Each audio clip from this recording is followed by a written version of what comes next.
Let us begin, softly, with something many overlook: a system that speaks not with sound, nor with movement, but with subtle shifts in chemistry, carried silently by the bloodstream. This is the endocrine system. It is not flashy, it does not clamor for attention, and yet it governs the rhythms of your life in ways both profound and quiet. The endocrine system is a delicate network of glands and organs spread throughout the body, whose chief role is to release substances known as hormones. These hormones are the body's messengers, chemicals that drift through the blood, quietly influencing distant cells, tissues, and entire organs. They help the body grow. They guide its metabolism. They play a role in sleep, in mood, in stress, and in reproduction. All of this is done without our conscious awareness. No effort is required on our part. The signals are automatic, effortless, soft. Imagine, if you will, a still lake just before dawn. The water is quiet, reflective. Then, far off, a drop falls, a single drop.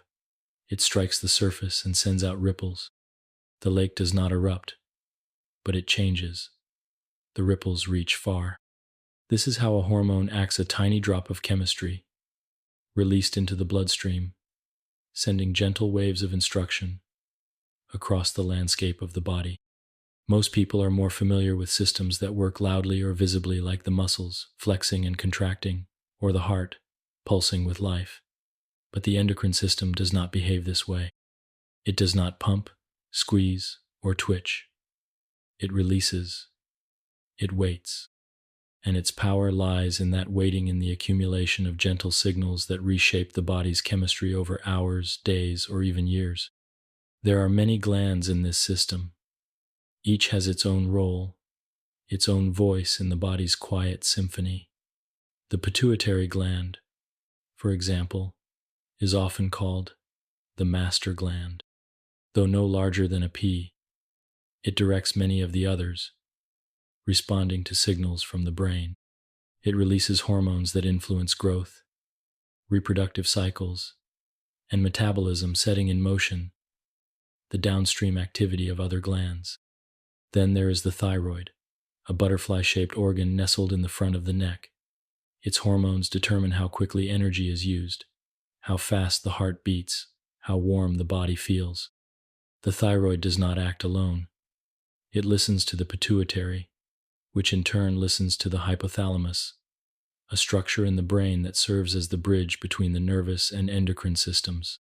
Together, these three, the hypothalamus, pituitary, and thyroid, form a feedback loop. One speaks, the next answers, and the third responds. When the signal has been heard, the volume is lowered. This process, known as negative feedback, is one of the most elegant balancing acts in all of physiology. It ensures that hormone levels do not rise too high, nor fall too low. Instead, they hover, like a kite, caught in a perfect breeze. Elsewhere in the body, other glands play equally important roles. The adrenal glands sit like soft pyramids atop each kidney. They release cortisol in times of stress and aldosterone to manage salt and water balance. The pancreas, tucked behind the stomach, monitors blood sugar and responds with insulin and glucagon, counterbalancing hormones that keep energy available but not excessive. And then there are the gonads, the ovaries in females, and the testes in males, releasing sex hormones that influence everything from secondary characteristics to emotional tone. Estrogen, progesterone, and testosterone are not simply about reproduction. They influence mood, sleep, bone strength, and brain chemistry. Each of these glands acts in concert with the others.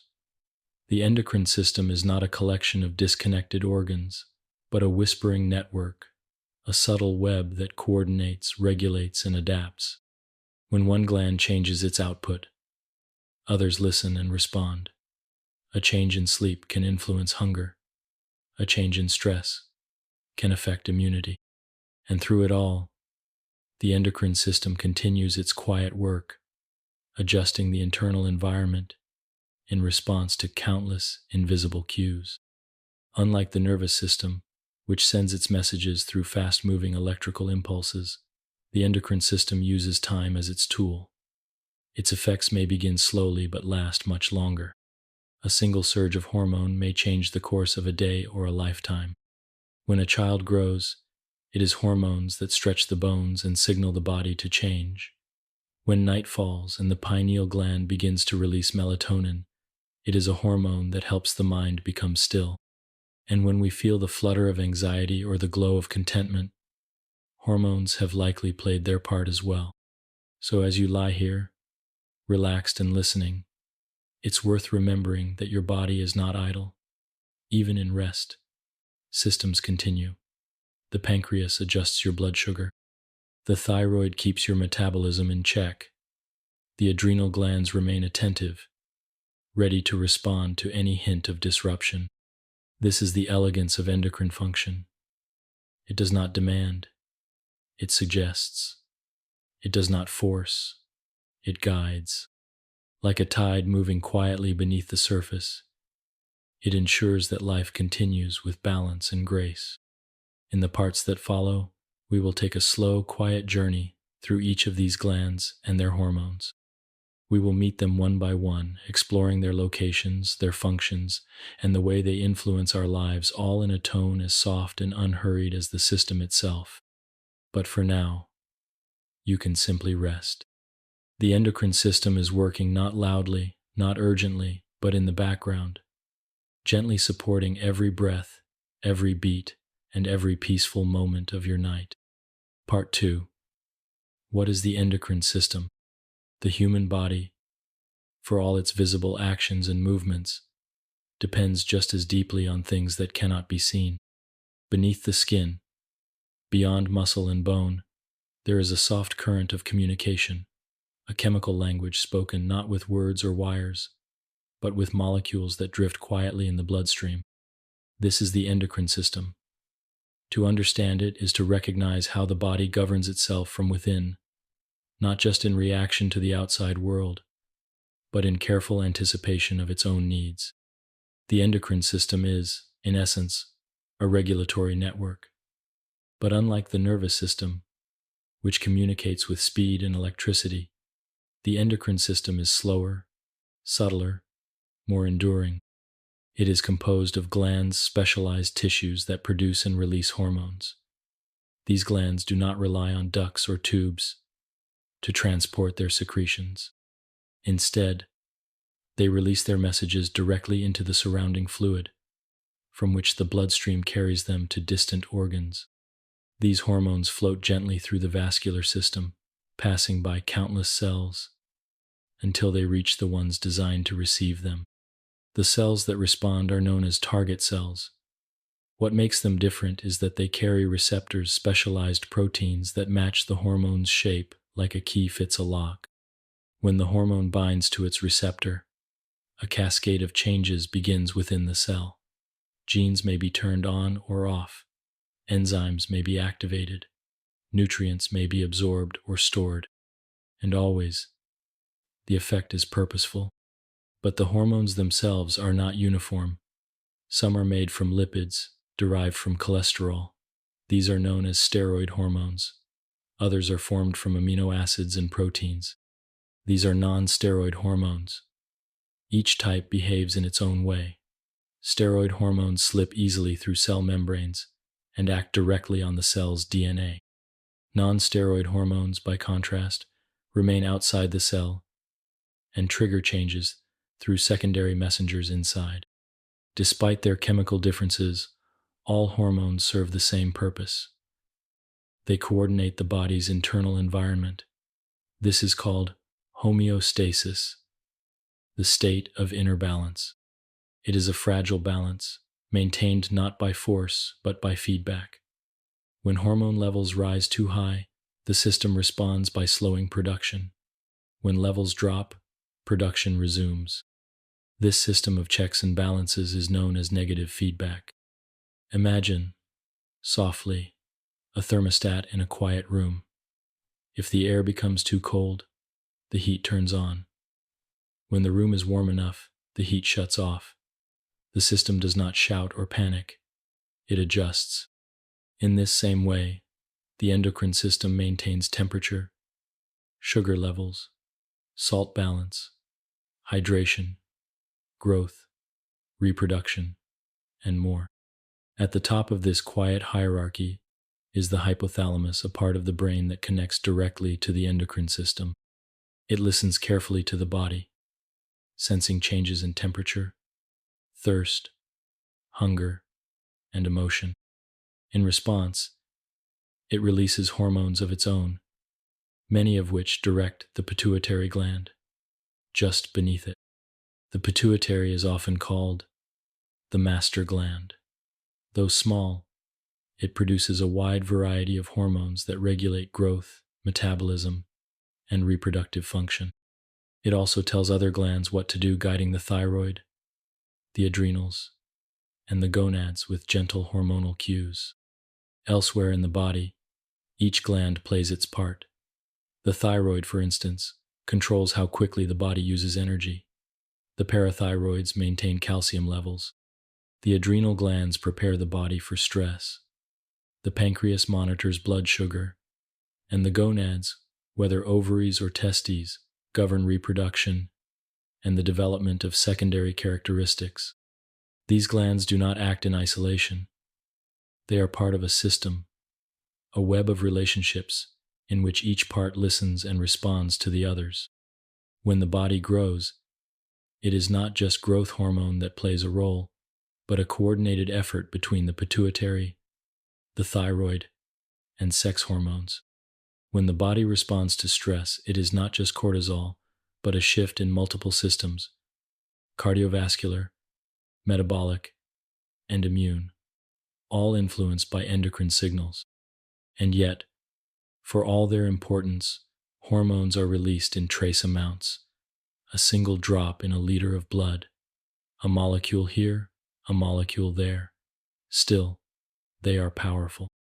Even the smallest quantities can alter the course of physiological events. It is not their strength that matters, but their precision. The endocrine system does more than maintain the body, it anticipates it. When you wake in the morning, hormones rise in preparation. When you eat, insulin prepares the cells to receive sugar. When you fall asleep, melatonin gradually increases to usher you into rest. These changes occur without conscious thought. They are built into the body's rhythms, shaped by light, time, activity, and emotion, and they are always adjusting. The endocrine system is not static. It changes with age, with health, with experience. In childhood, growth hormone surges. In adolescence, sex hormones shape the body. In adulthood, these levels plateau and later decline. And with age, the system becomes more sensitive, more subtle, its responses slower, but no less vital. When the endocrine system falters, its effects can be widespread. A slow thyroid can lead to fatigue, cold intolerance, and weight gain.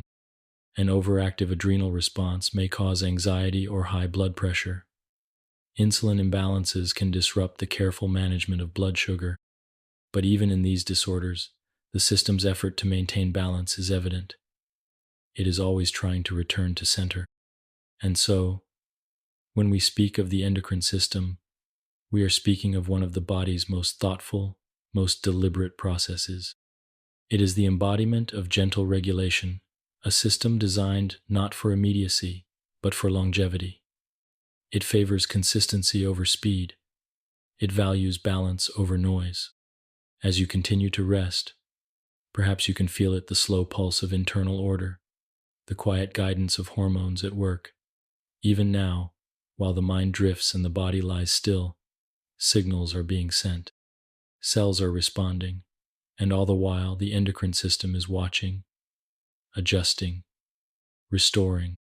In the next part, we will meet the hormones themselves, those chemical whispers that guide so many aspects of life, each one with a name, a function, and a story. and each one playing its part in the great, soft orchestra within. Part 3. Hormones, the body's chemical whisperers. Within the bloodstream, a gentle current flows, carrying not just nutrients or oxygen, but messages soft and silent, yet deeply transformative. These messages are called hormones. They do not shout. They do not rush. They whisper, and in those whispers, they guide the rhythm of life itself. A hormone at its core is a chemical signal. It is produced by a specific gland, released into the interstitial fluid, and absorbed into the bloodstream. From there, it drifts not randomly, but with purpose, seeking out the particular cells that are able to hear its message. These are the target cells. They are equipped with receptors, molecular doorways that only certain hormones can enter. This matching is precise. A hormone cannot affect every cell it passes. Only those with the proper receptor will respond. It is, in a way, like a lock and key. The hormone fits, the door opens, and change begins. But what kind of changes? They vary. Some hormones activate genes, others trigger the release of enzymes. Some alter the permeability of membranes or shift the behavior of organelles within the cell. The changes may be small or sweeping, but they are always meaningful. There are many kinds of hormones, and they can be grouped in different ways. One common way is by their structure. Some are made from lipids, specifically cholesterol. These are known as steroid hormones. Others are built from amino acids, often forming small proteins or peptides. These are called non-steroid hormones. Steroid hormones, being fat-soluble, can slip easily through the lipid membranes of cells. Once inside, they often bind directly to receptors in the nucleus, influencing which genes are turned on or off. This process is slow but enduring. The effects may take hours to appear, but they last. Examples of steroid hormones include cortisol, estrogen, progesterone, and testosterone. Each of these plays roles that go beyond their common associations. Cortisol, for instance, is not just a stress hormone, it also regulates metabolism and inflammation. Estrogen and testosterone influence brain development, bone density, and even cardiovascular health. Non-steroid hormones, by contrast, are water-soluble. They cannot pass through the cell membrane so easily. Instead, they bind to receptors on the cell surface. This triggers a cascade inside the cell, a secondary messenger system, which in turn causes specific cellular responses. These hormones tend to act quickly, but fade more rapidly. Examples include insulin, which helps cells absorb glucose, glucagon, which encourages the release of stored sugar, and epinephrine, which primes the body for action. There are also peptide hormones like oxytocin, which influences bonding in childbirth, and antidiuretic hormone, which helps the body conserve water. Still others, like thyroid hormones, are unusual, derived from amino acids, but acting like steroids.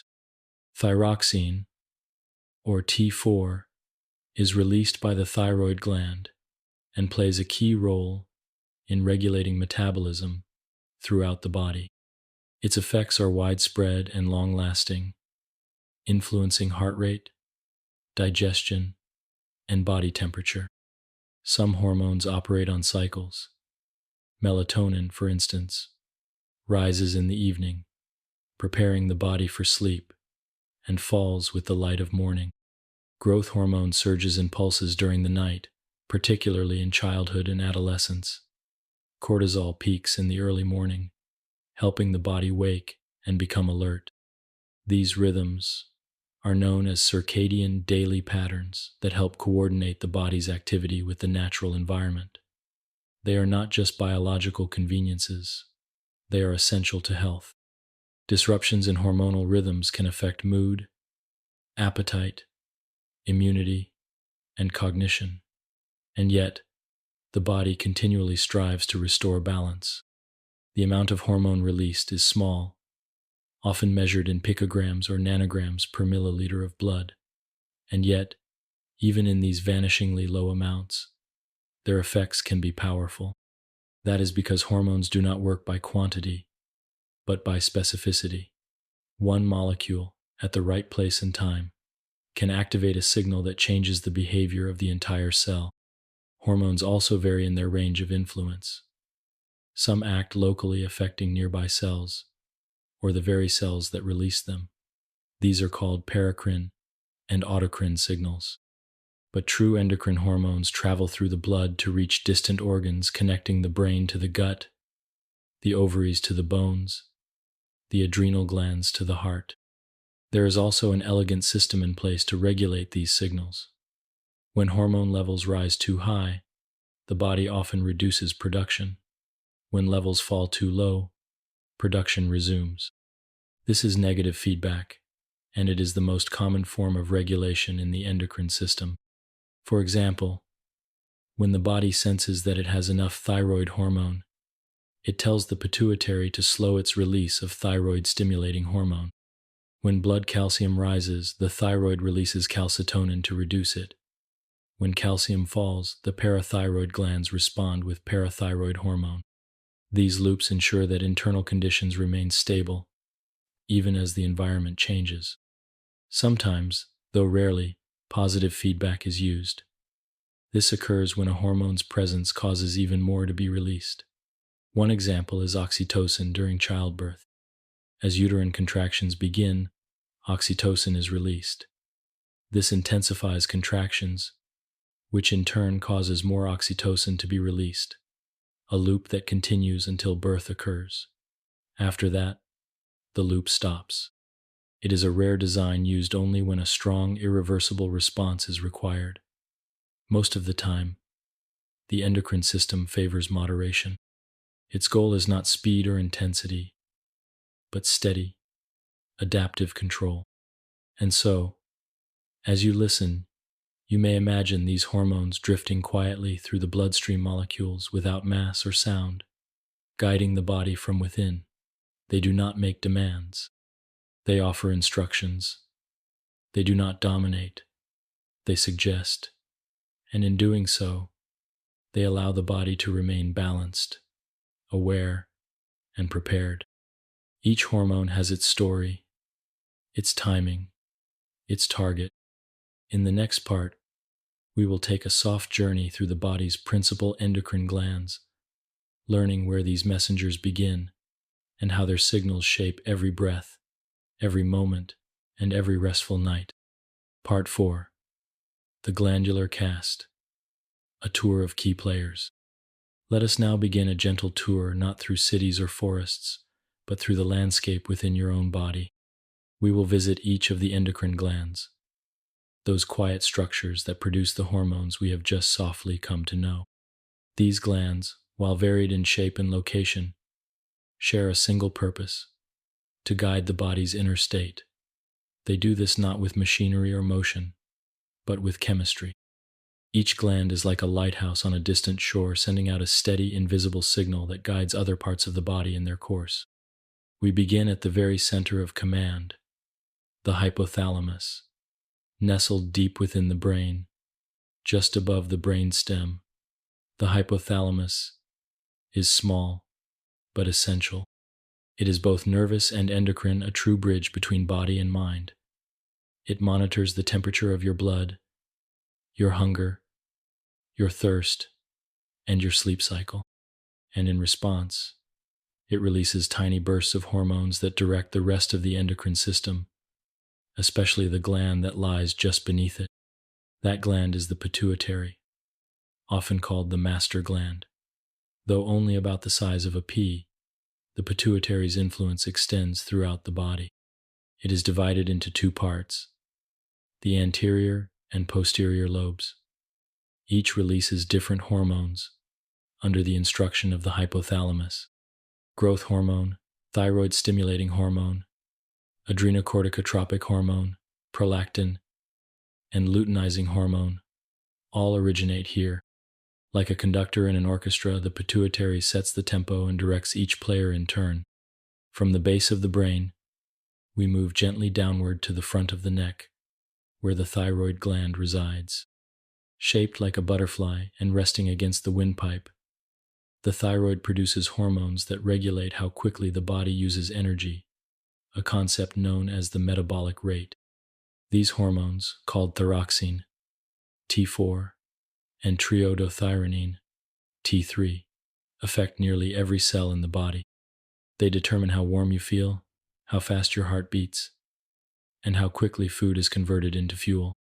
Tucked behind the thyroid are four tiny structures known as the parathyroid glands. Despite their size, each no larger than a grain of rice, they have a critical role, managing calcium levels in the blood. Calcium is not only important for bones, but also for nerve function, muscle contraction, and even the rhythm of the heart. The parathyroid hormone increases blood calcium by signaling bones to release it, kidneys to conserve it, and intestines to absorb more from food. In this way, calcium is kept in a precise and gentle balance. Moving inward and downward, we find the adrenal glands perched like soft pyramids atop each kidney. These glands are made of two distinct regions, the outer cortex and the inner medulla. The cortex produces steroid hormones such as cortisol, which manages stress, and aldosterone, which controls salt and water balance. The medulla, by contrast, secretes epinephrine and norepinephrine hormones that prepare the body for sudden action. But even these so-called stress hormones are released in controlled pulses, fine-tuned to keep the body responsive but not overwhelmed. Near the stomach, nestled in the curve of the small intestine, lies the pancreas, a gland with both digestive and endocrine duties. In its role as part of the endocrine system, the pancreas monitors blood glucose and responds with two hormones, insulin and glucagon. When glucose levels rise, insulin helps cells absorb and store it. When glucose falls, glucagon tells the liver to release more into the blood. These two hormones work in delicate opposition, ensuring that energy is available, but never excessive. Further still, we find the gonads, which differ by biological sex. In females, the ovaries are located on either side of the uterus within the pelvic cavity. They produce estrogen and progesterone hormones that regulate the menstrual cycle, prepare the body for pregnancy, and influence mood and bone health. In males, the testes are found in the scrotum, outside the pelvic cavity. They produce testosterone, which supports sperm production, muscle growth, and secondary sexual traits. Though reproductive in nature, these hormones affect more than just reproduction. They play roles in energy levels, sleep patterns, emotional tone, and even memory. Their effects are widespread and often subtle, like changes in the air before a season turns. Lastly, we come to the pineal gland, a tiny pine cone-shaped structure located near the center of the brain. It is responsible for producing melatonin, the hormone that governs our sleep-wake cycle. As daylight fades, melatonin levels rise, inviting the body to rest. When morning light returns, melatonin gently recedes.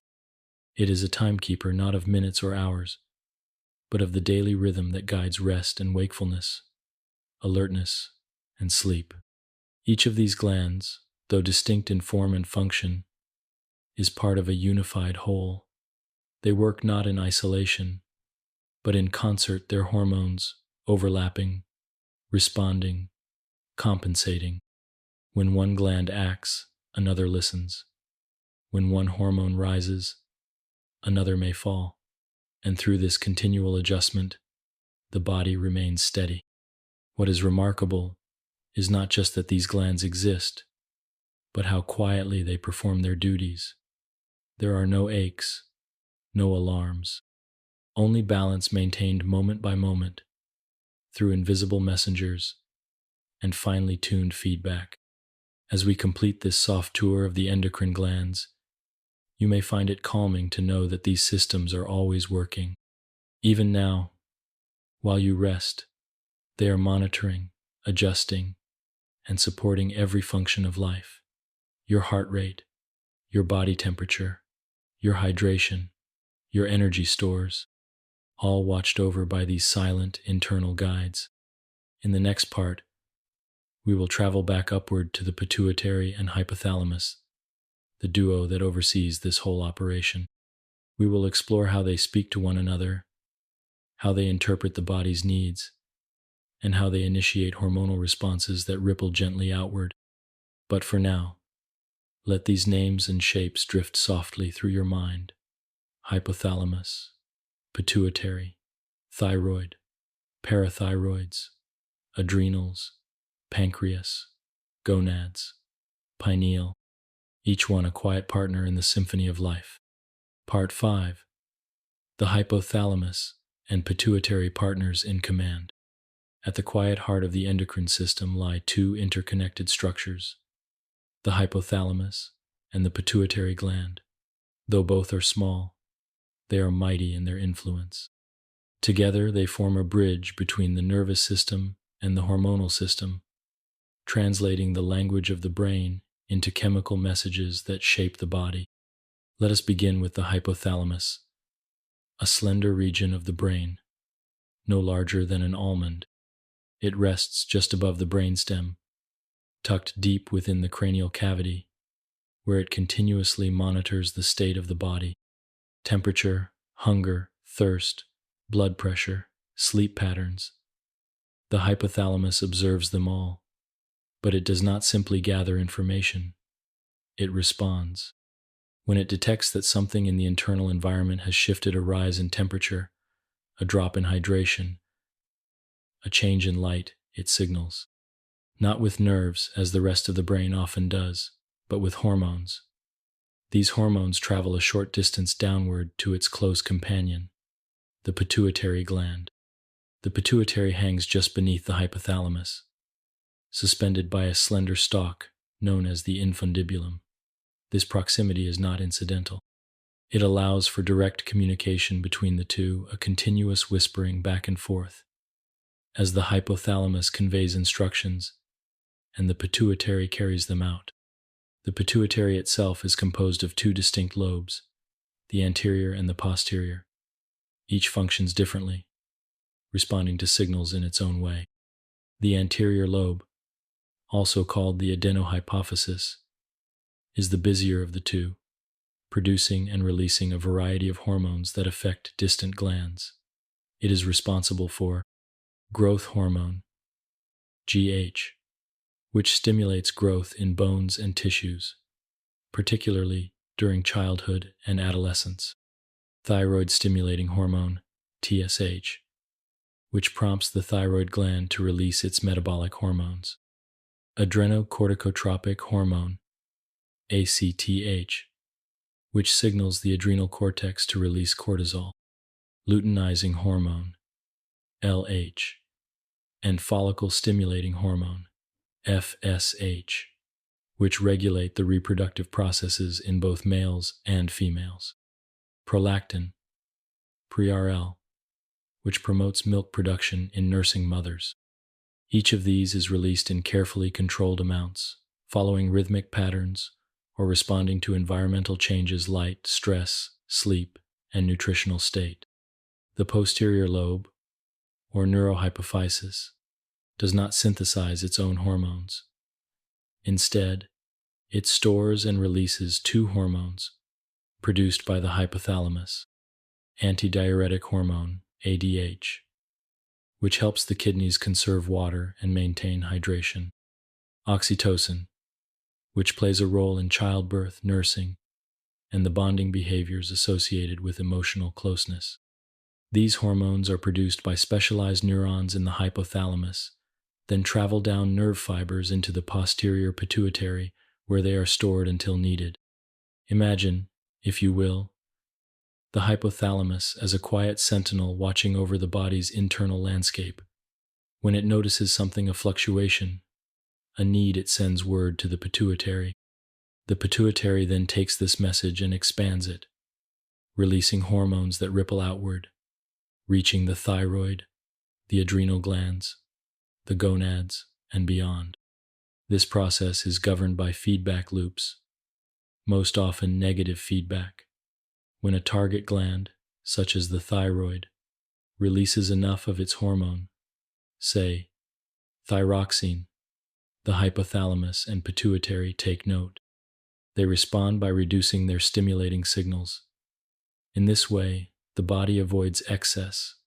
The message is sent, the effect is achieved, and then, gently, the signal fades. The opposite happens when levels are too low.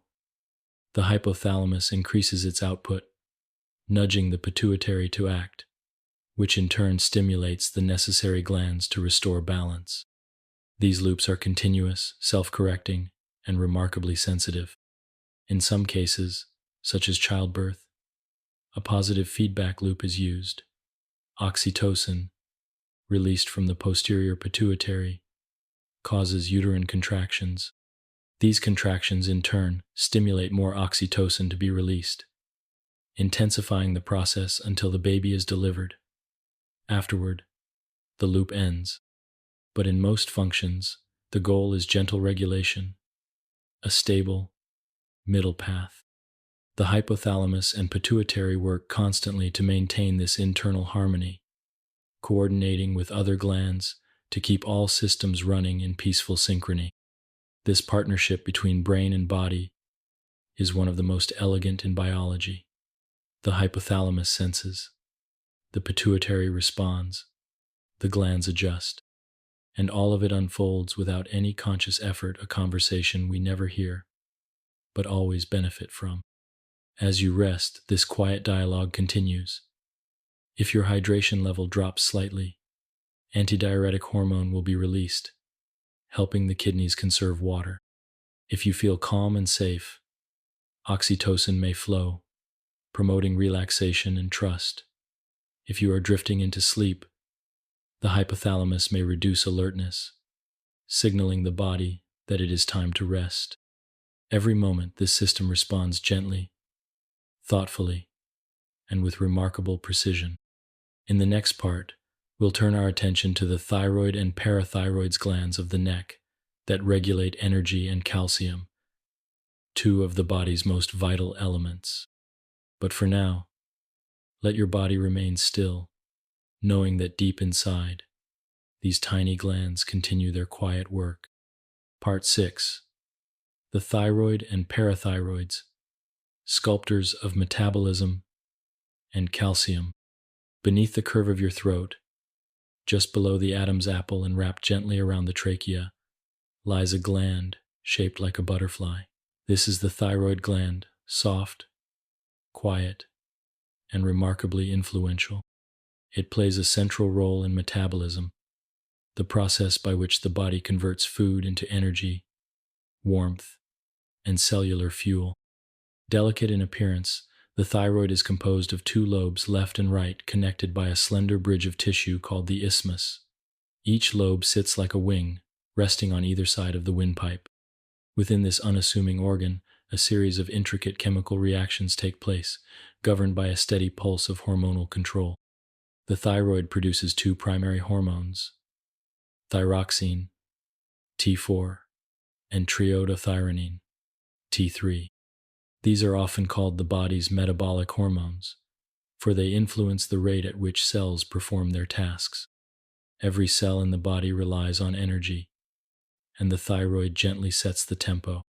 When T3 and T4 levels are higher, the cells work faster, they burn more fuel, produce more heat, and renew themselves more rapidly. When these hormones are lower, everything slows. The heart beats more quietly.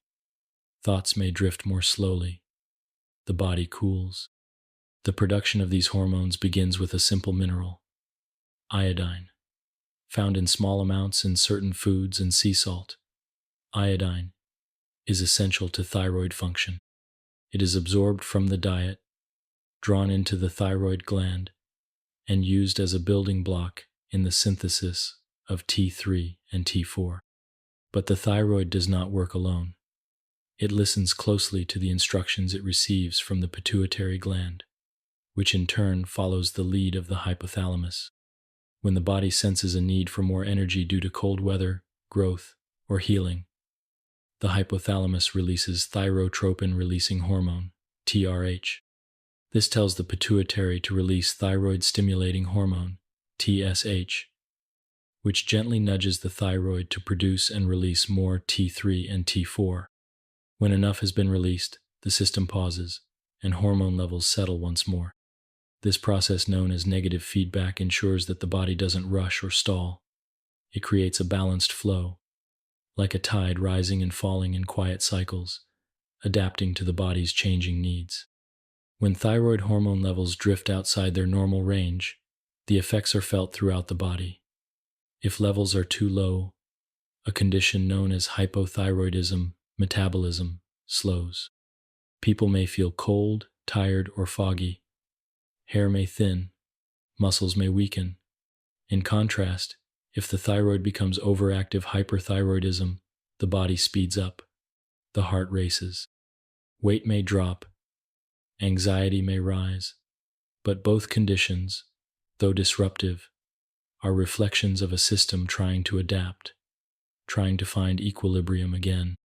Tucked behind the thyroid, often overlooked due to their size, are 4 small glands, called the parathyroids.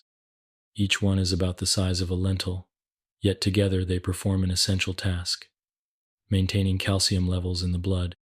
Calcium is more than just a mineral for bones. It plays a key role in muscle contraction, nerve transmission, blood clotting, and the release of certain hormones. The body must maintain calcium within a narrow range. Too little can cause twitching or spasms. Too much can dull the nervous system and burden the kidneys. The parathyroids monitor calcium levels constantly. When calcium in the blood drops, they release parathyroid hormone, PTH. This hormone signals 3 primary responses. 1. Bones begin to release calcium into the bloodstream by gently breaking down small amounts of bone tissue. 2. Kidneys reduce their excretion of calcium in urine, conserving what the body has. 3. Vitamin D is activated, helping the intestines absorb more calcium from the food we eat. When calcium levels return to normal, PTH production slows. The system quiets once again. This, too, is an example of negative feedback, a calming loop of sensing and response that restores balance without drama. Together, the thyroid and parathyroid glands form a kind of duet. One governs metabolic energy, the other mineral stability. Though they are separate in purpose, their work often overlaps. For instance, calcitonin, a hormone produced by the thyroid, also helps regulate calcium, acting in opposition to PTH. When calcium levels are too high, calcitonin signals the body to store more in the bones and to release less into the bloodstream. This interplay is not adversarial, it is collaborative. Like 2 sides of a gentle scale, thyroid and parathyroid signals help the body fine-tune its internal chemistry, ensuring that cells function smoothly and systems remain aligned. As you lie still now, perhaps you can sense this quiet balancing act, not as a sensation, but as a steady background harmony. The thyroid adjusting your metabolic rhythm, the parathyroids watching over calcium's gentle rise and fall, all without your awareness, all without noise. The work of these glands is constant, but never chaotic. They do not interrupt. They do not demand. They adapt, in soft pulses, according to what the body requires. Whether you are sleeping or waking, still or moving, the thyroid and parathyroids are with you, sculpting the pace of life from within. In the next part of our journey, we will turn our gaze to the adrenal glands, those quiet guardians above the kidneys who prepare the body for stress, adjust our salt balance, and energize us for the unexpected. But for now, allow yourself to rest, knowing that these small glands in your neck are already working on your behalf, quietly, constantly, and with remarkable grace. Part 7. The adrenal glands balancing stress, salt, and survival. High above the kidneys, like tiny pyramids nestled atop gentle slopes, rest the adrenal glands, two small but essential structures, each no larger than a walnut. Though modest in size, these glands wield a broad and calming influence over many of the body's responses, particularly those related to stress, balance, and energy. Their name reflects their position, ad meaning near, and renal meaning kidney. But despite their close relationship in location, the adrenal glands serve very different functions than the kidneys themselves. They are organs of response, of readiness, and of restoration. Each adrenal gland has two distinct parts, like concentric worlds, the outer adrenal cortex and the inner adrenal medulla. Though they sit side by side within the same capsule, they produce entirely different classes of hormones and respond to different signals. Let us begin with the cortex, the outer layer. It is responsible for producing three main types of hormones, known collectively as corticosteroids. 1. Glucocorticoids, primarily cortisol, which help regulate metabolism, reduce inflammation, and guide the body's stress response. 2. Mineralocorticoids, most notably aldosterone, which maintains salt and water balance, helping to control blood pressure and fluid levels. 3. Androgens, a group of sex hormones that, although produced in smaller quantities here than in the gonads, still contribute to secondary sexual characteristics and overall vitality. Among these, cortisol is perhaps the most well-known, often referred to as the stress hormone. Cortisol plays a critical role in helping the body adapt to change. When the brain perceives a threat, physical, emotional, or environmental, it signals the hypothalamus, which in turn communicates with the pituitary gland. The pituitary then releases adrenocorticotropic hormone, ACTH, which gently awakens the adrenal cortex. In response, cortisol is released into the bloodstream, preparing the body to meet the challenge. It raises blood sugar levels, ensuring that energy is available to cells. It modulates inflammation, so the immune system remains balanced, and it influences memory and attention, sharpening the mind to focus on what matters most.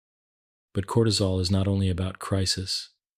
It also follows a circadian rhythm, rising naturally in the early morning to help the body wake, and becoming quieter in the evening to allow for rest. In this way, cortisol is not merely a reaction to stress, it is a partner in daily rhythm, helping the body move smoothly from sleep to wakefulness, from stillness to motion. Next, we turn to aldosterone, a mineralocorticoid that helps manage the body's internal balance of sodium and potassium.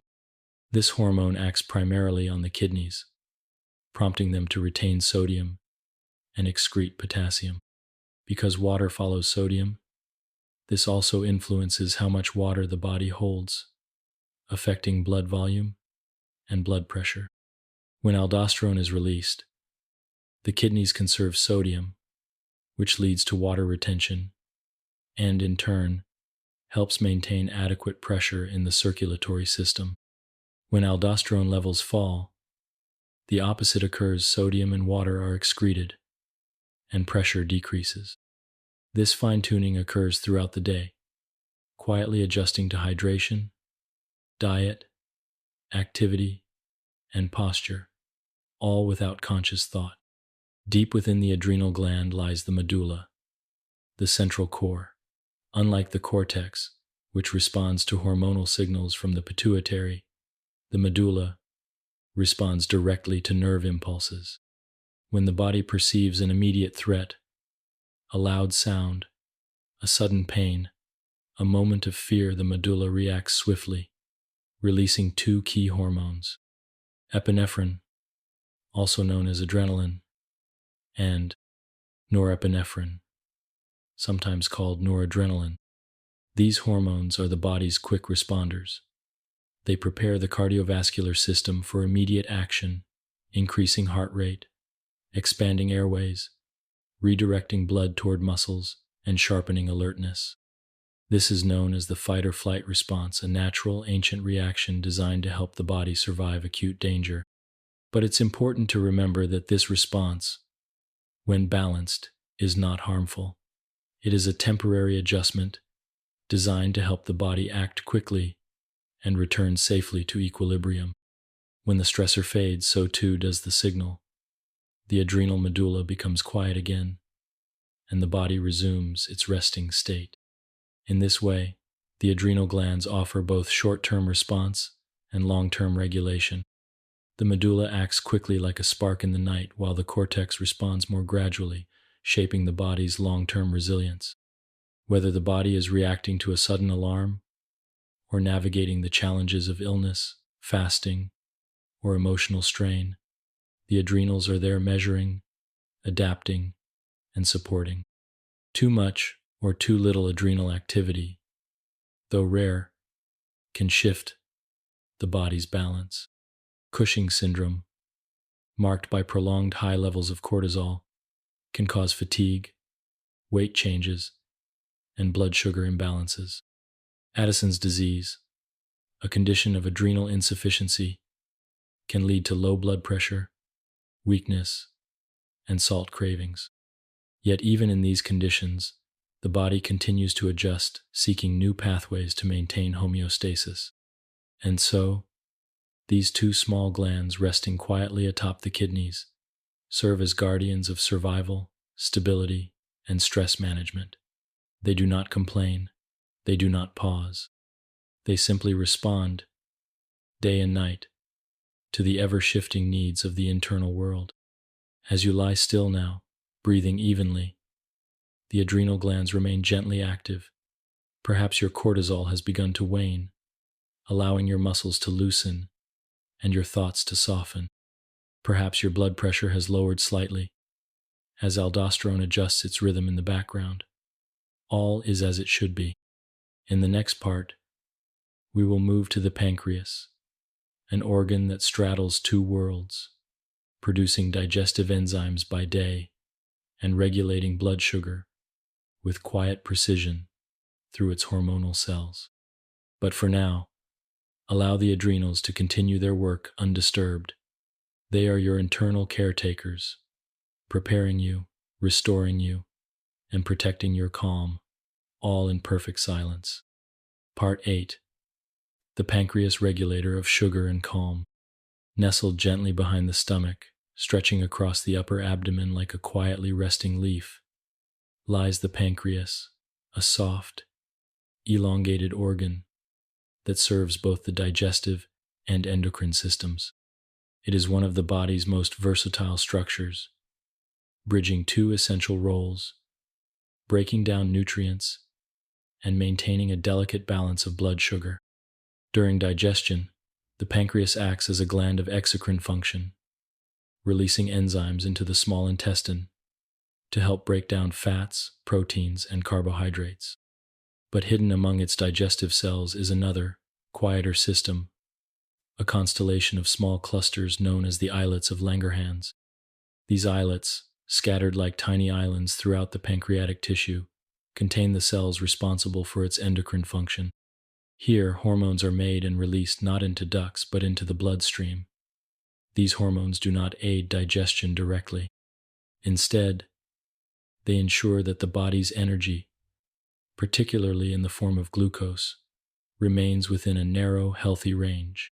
Glucose, or blood sugar, is the body's primary fuel. Every cell uses it to create energy, and the brain, in particular, depends on it. Yet too much or too little glucose can create imbalance. And so, the pancreas steps in, not with force, but with soft chemical instruction. Two hormones lie at the center of this quiet regulation: insulin and glucagon. They are opposites, partners in a graceful dance of rise and fall, always seeking equilibrium. When you eat, especially foods rich in carbohydrates, glucose from digestion enters the bloodstream. As this level begins to rise, the beta cells within the pancreatic islets sense the change. In response, they release insulin, which travels through the blood to signal muscle cells, fat cells, and the liver to absorb the excess sugar. The cells open their gates, allowing glucose to enter. Some of it is used right away for energy. The rest is stored in the liver as glycogen, or in fat cells for later use. As blood glucose returns to normal, insulin production tapers. The message has been sent, the work is done, and the system rests once more. But time passes, and the body continues to use energy. Between meals or during sleep, blood sugar naturally begins to fall. This is where the alpha cells of the islets respond. They release glucagon, which signals the liver to break down its stored glycogen and release glucose back into the bloodstream. In this way, the supply of fuel is gently maintained, even during long stretches without food. This system is continuous, adjusting moment by moment. Whether you are active or resting, eating or fasting, the pancreas is always at work, not in loud surges, but in pulses and whispers. In healthy individuals, this system is remarkably precise. Blood sugar rarely strays far from its ideal range, but when something disrupts the production or response to insulin, the system can falter. This is the essence of diabetes mellitus, a condition in which blood sugar levels rise too high because the body either does not produce enough insulin or cannot use it effectively.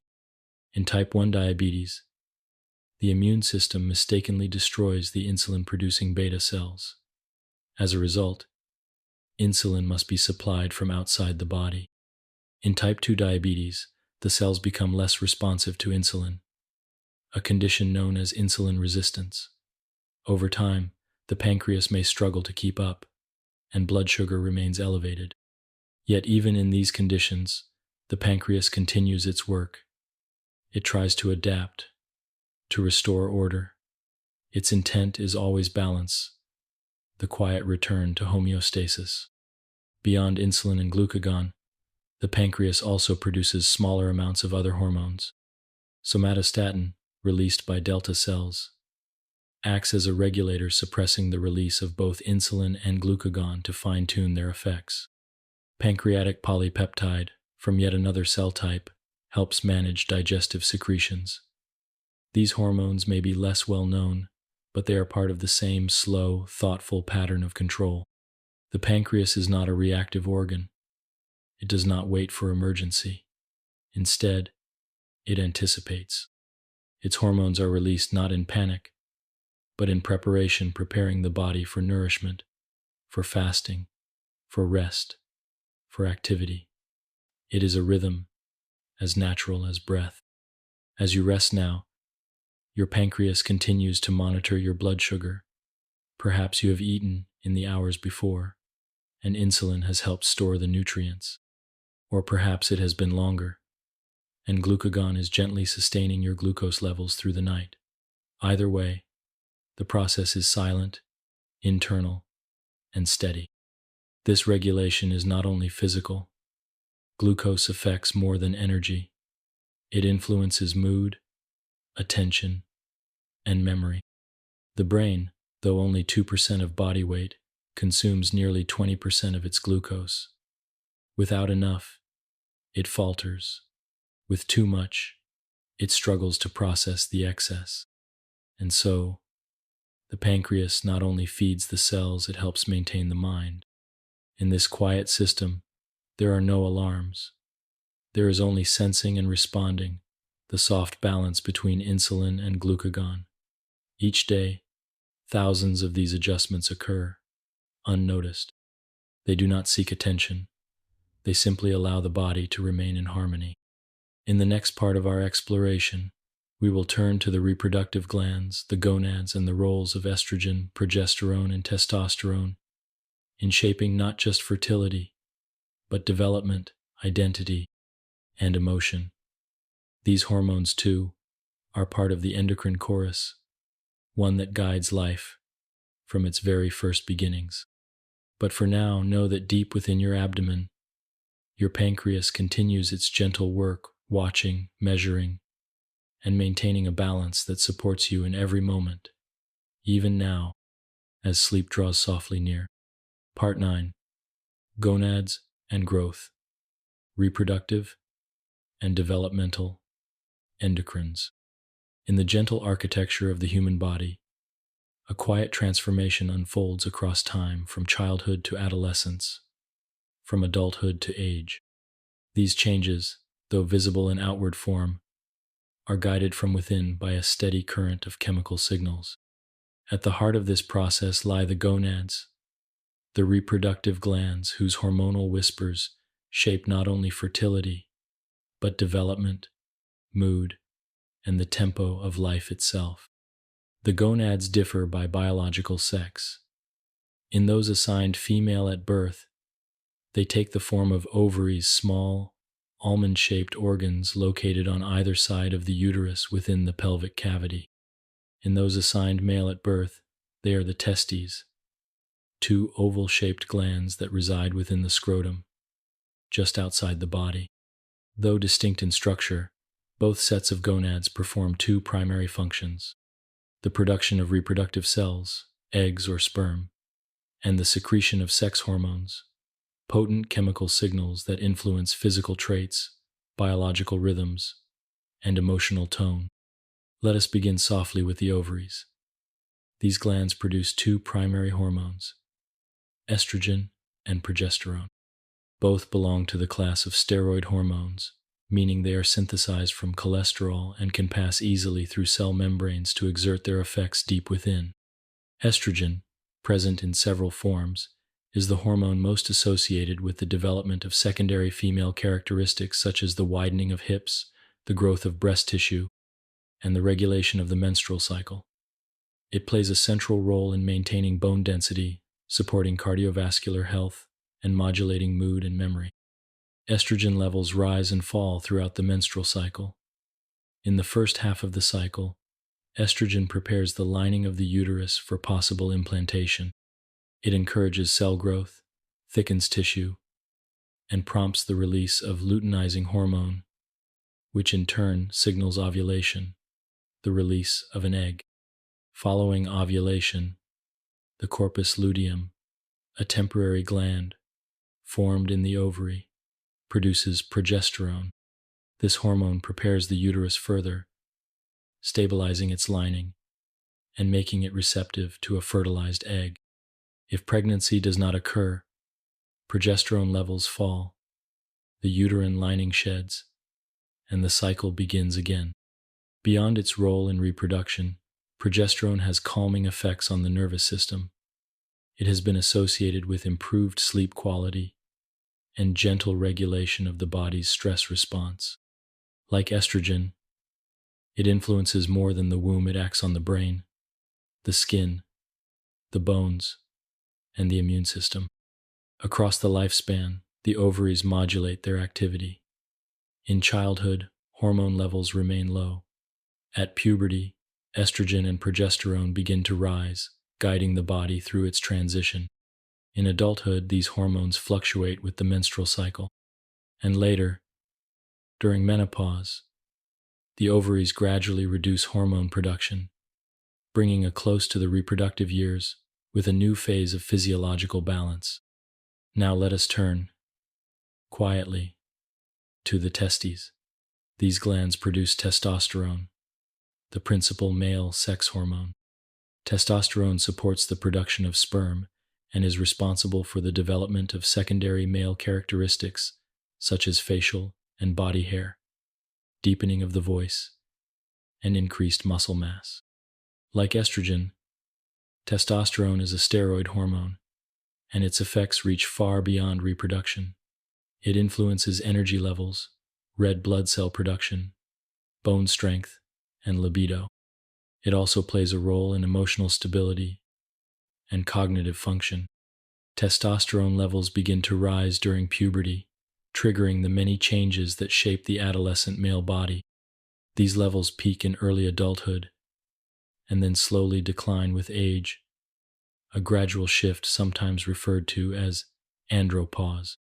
Unlike menopause, which involves a sharp decline in estrogen, the decrease in testosterone tends to be more subtle and progressive.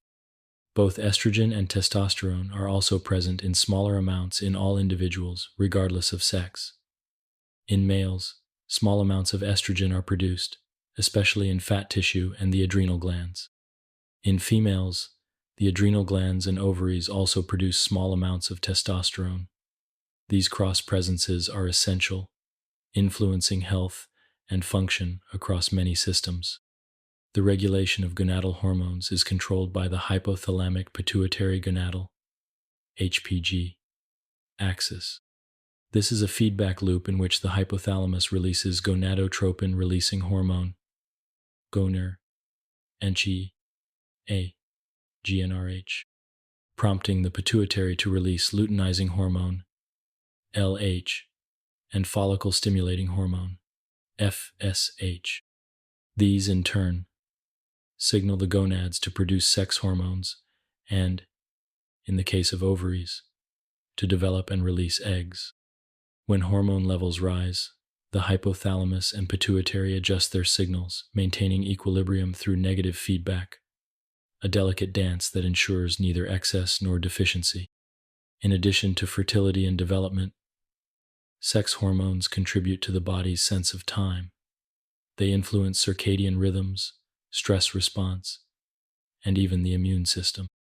During periods of hormonal change such as puberty, menstruation, pregnancy, or menopause, shifts in mood, energy, and cognition are common. These are not disruptions, but reflections of a system adjusting its settings, rebalancing its signals. And so, while the gonads are often associated solely with reproduction, their hormonal role extends to every corner of the body, from muscle to mind, from bones to brain. They help define stages of life. They mark transitions. They prepare the body for change, for growth, and for rest. Even now, as you lie still, the gonads continue to play their part. Perhaps your body is adjusting after a meal, or drifting into deeper stages of sleep moments when hormone levels gently shift.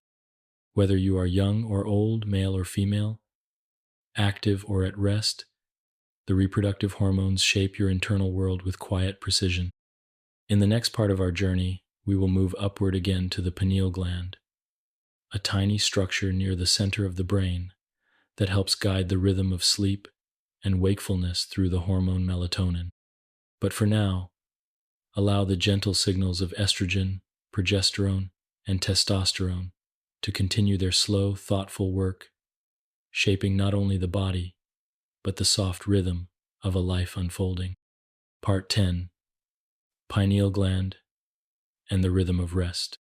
High in the quiet shelter of the brain, nestled near its very center, rests a tiny, pine-cone-shaped structure known as the pineal gland. No larger than a grain of rice, this small gland is among the most mysterious of the endocrine organs, long associated with cycles of sleep, stillness, and gentle retreat into night. The pineal gland lies between the two hemispheres of the brain, near a region called the epithalamus, where the third ventricle passes through. Though deeply hidden and lacking the structural complexity of larger glands, its purpose is beautifully singular. It helps regulate the body's internal clock, aligning our physiology with the rhythms of the natural world. Its principal function is the secretion of a hormone called melatonin, a compound derived from the amino acid tryptophan and produced primarily during the absence of light. The story of melatonin is one of timing. Throughout the day, as sunlight touches the retina of the eyes, signals travel along a pathway to the suprachiasmatic nucleus, SCN, a part of the hypothalamus, often referred to as the brain's master clock. The SCN interprets light and darkness, and in turn instructs the pineal gland on when to remain quiet and when to act. During daylight, melatonin production is suppressed. The body remains alert, the mind attentive, and cellular metabolism hums at a gentle daytime pace. But as evening approaches and light begins to fade, the pineal gland slowly stirs. Melatonin is released into the bloodstream gradually, then more abundantly inviting the body to slow down, to let go, and to prepare for sleep. This gentle chemical shift helps lower body temperature, reduce alertness, and quiet the mind. It is not a sedative in the traditional sense. Instead, melatonin creates the conditions in which rest becomes natural. It opens the doorway to sleep rather than pushing us through. In the hours before midnight, melatonin levels typically reach their peak. They remain elevated through the night, supporting deep rest, tissue repair, and the reorganization of memory. As dawn nears and the first light filters through closed eyelids, melatonin production ebbs once again. The signal reverses. Wakefulness slowly returns. This circadian rhythm, repeated every 24 hours, is not fixed to the clock on the wall, but to a deeper, internal rhythm, one shaped by our planet's cycle of light and dark. Even in total darkness, the pineal gland maintains a rhythm of release. But exposure to light, particularly blue light, can influence this rhythm, delaying the onset of melatonin and shifting the timing of sleep. The pineal gland is sensitive to these changes. In fact, among the body's endocrine organs, it is the only one that responds so directly to environmental light. This sensitivity has made it a symbol of perception and intuition in many traditions, a spiritual center, as well as a biological one. Throughout life, melatonin secretion changes. In infants, production begins slowly, increasing as sleep patterns develop. In childhood and adolescence, melatonin rises earlier in the evening, supporting longer and deeper sleep. In adulthood, the timing shifts, and in older age, production may decline, contributing to lighter and more fragmented rest. Yet even with these changes, the pineal gland continues its work. Its rhythm may shift with the seasons, the time of life, or the pattern of behavior, but the basic signal remains. Light quiets the gland, darkness invites its release. And in this simple, profound mechanism, the body receives its daily guidance. Melatonin does more than promote sleep. It is also an antioxidant, helping to protect cells from damage by neutralizing free radicals. It plays a role in immune modulation, enhancing the body's natural defenses, especially during the night when rest allows the immune system to work more freely. It may even influence mood regulation, with disruptions in melatonin often observed in conditions such as seasonal affective disorder. Still, its primary influence remains on the rhythm of rest. When travel or shift work disrupts this cycle, melatonin can be used under careful guidance to help restore alignment. But even without supplementation, the pineal gland is always listening, always adapting to cues of light, darkness, and routine. In silence, without conscious awareness, this gland helps shape our days and our nights. It is part of why sleep arrives softly after dusk, and why, after rest, the mind reawakens with the light. As you lie still now, with eyelids closed and breath deepening, your pineal gland may already be at work. Melatonin may be rising in the bloodstream, guiding your physiology into stillness. Your core temperature may drop slightly, muscles begin to relax, and thoughts slow not into emptiness, but into calm. This is the pineal gland's invitation, not an order, not a command, but a suggestion that the body receive the gift of rest. Its signal is subtle, but steady. It speaks not to the surface of awareness, but to the cells and systems that carry us through each day. And so, as you drift further into quiet, know that deep within your brain, this tiny gland is tending to your rhythm. It marks the passage of light and dark, of day and night, and shapes a cycle as old as life itself. In the next part, we will explore how hormones differ not only in type, but in how they reach their targets, how they travel, bind, and begin their silent work within cells. But for now, you may simply rest, knowing that the pineal gland, the rhythm keeper, is gently guiding your body into deeper sleep. Part 11. Steroid versus protein hormones. Two forms of messaging. Hormones are the body's quiet messengers, molecules that drift through the bloodstream, visiting distant cells, delivering instructions that shape life from within. But these chemical messengers do not all speak in the same voice.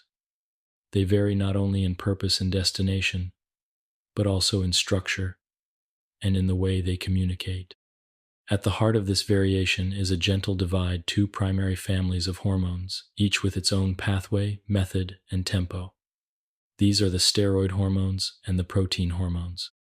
Both play vital roles in maintaining balance, guiding development, and responding to need. Yet they do so in beautifully distinct ways. Let us begin with the steroid hormones. These are lipid-based molecules, derived from cholesterol, the same substance that helps form cell membranes and produce vitamin D. Because of their lipid nature, steroid hormones are fat-soluble. This means they can pass easily through the outer walls of cells, slipping through the phospholipid membrane without the need for a gatekeeper. Once inside the cell, they travel to the nucleus, where the cell's DNA is stored. Here, they bind to specific intracellular receptors, proteins, waiting silently for the right molecule. When the hormone binds to its receptor, this new complex acts as a kind of transcription factor, gently encouraging or suppressing the expression of certain genes. This process unfolds slowly, over minutes or even hours, but the effects are long-lasting. Steroid hormones help to initiate profound changes in growth, in behavior, in cycles of life. Their influence may begin quietly, but it echoes for days, weeks, or more. Examples of steroid hormones include cortisol, produced by the adrenal cortex, which helps regulate metabolism and manage stress. Aldosterone, also from the adrenal cortex, which guides salt and water balance. Estrogen and progesterone, produced by the ovaries, shaping reproductive cycles and emotional tone. Testosterone, from the testes and adrenal glands, supporting muscle growth and secondary sexual traits. Each of these hormones follows the same basic pattern. They move freely across cell membranes, bind within the cell, and adjust gene expression at the source. Like writers editing the script of life, they subtly shift the instructions that cells follow. In contrast, protein hormones, also known as peptide hormones, take a different path. These are made of chains of amino acids, ranging from just a few to long, complex structures.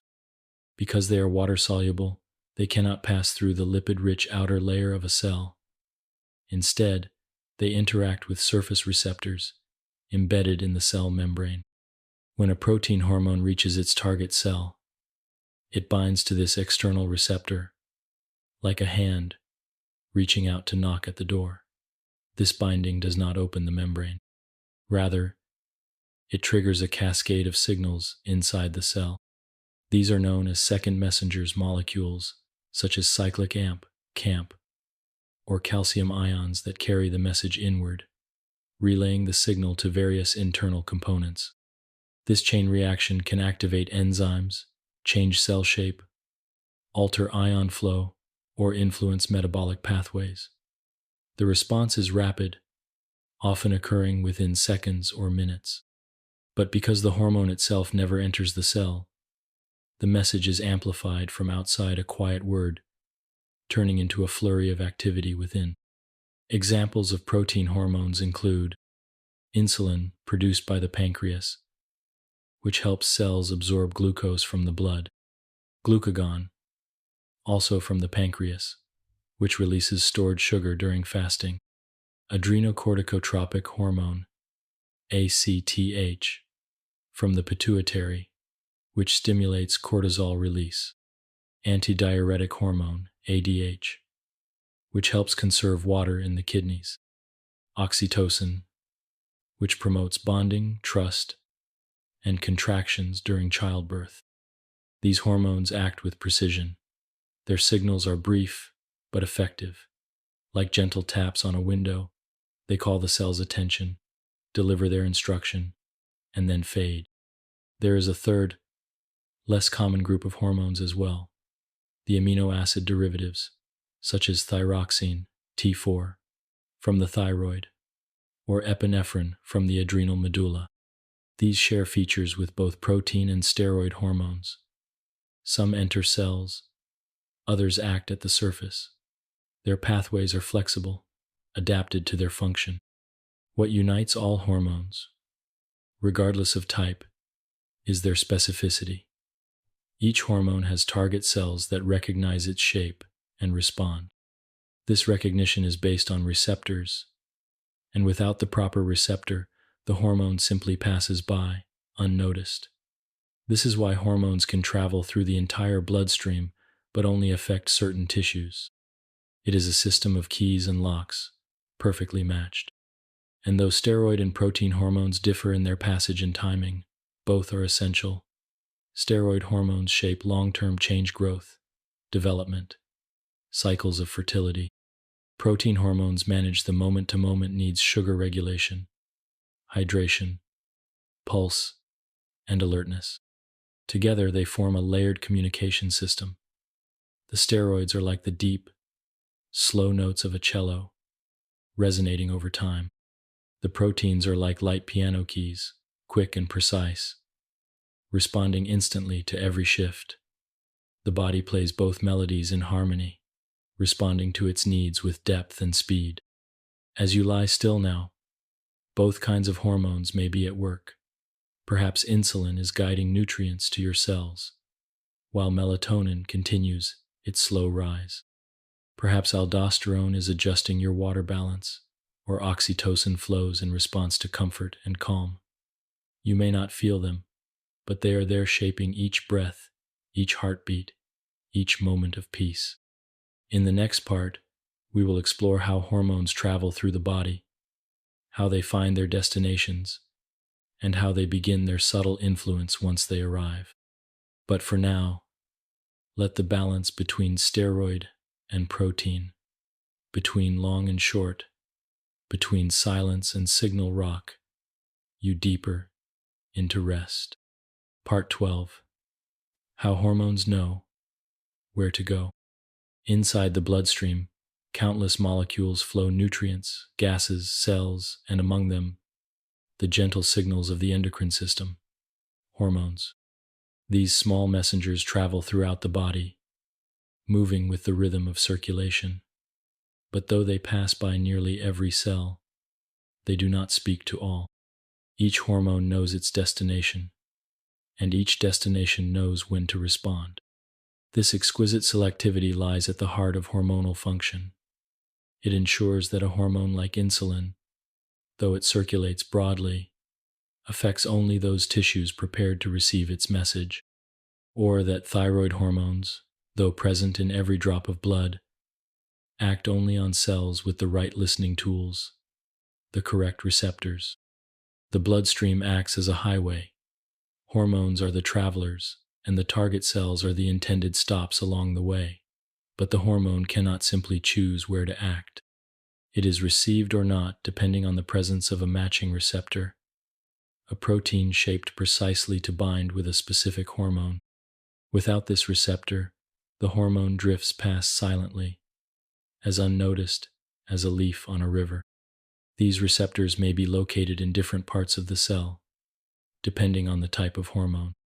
Steroid hormones, being fat-soluble, can pass through the cell membrane and bind to receptors located inside the cytoplasm or even directly in the nucleus. This allows them to influence gene expression from within, a soft reshaping of the cell's future activity.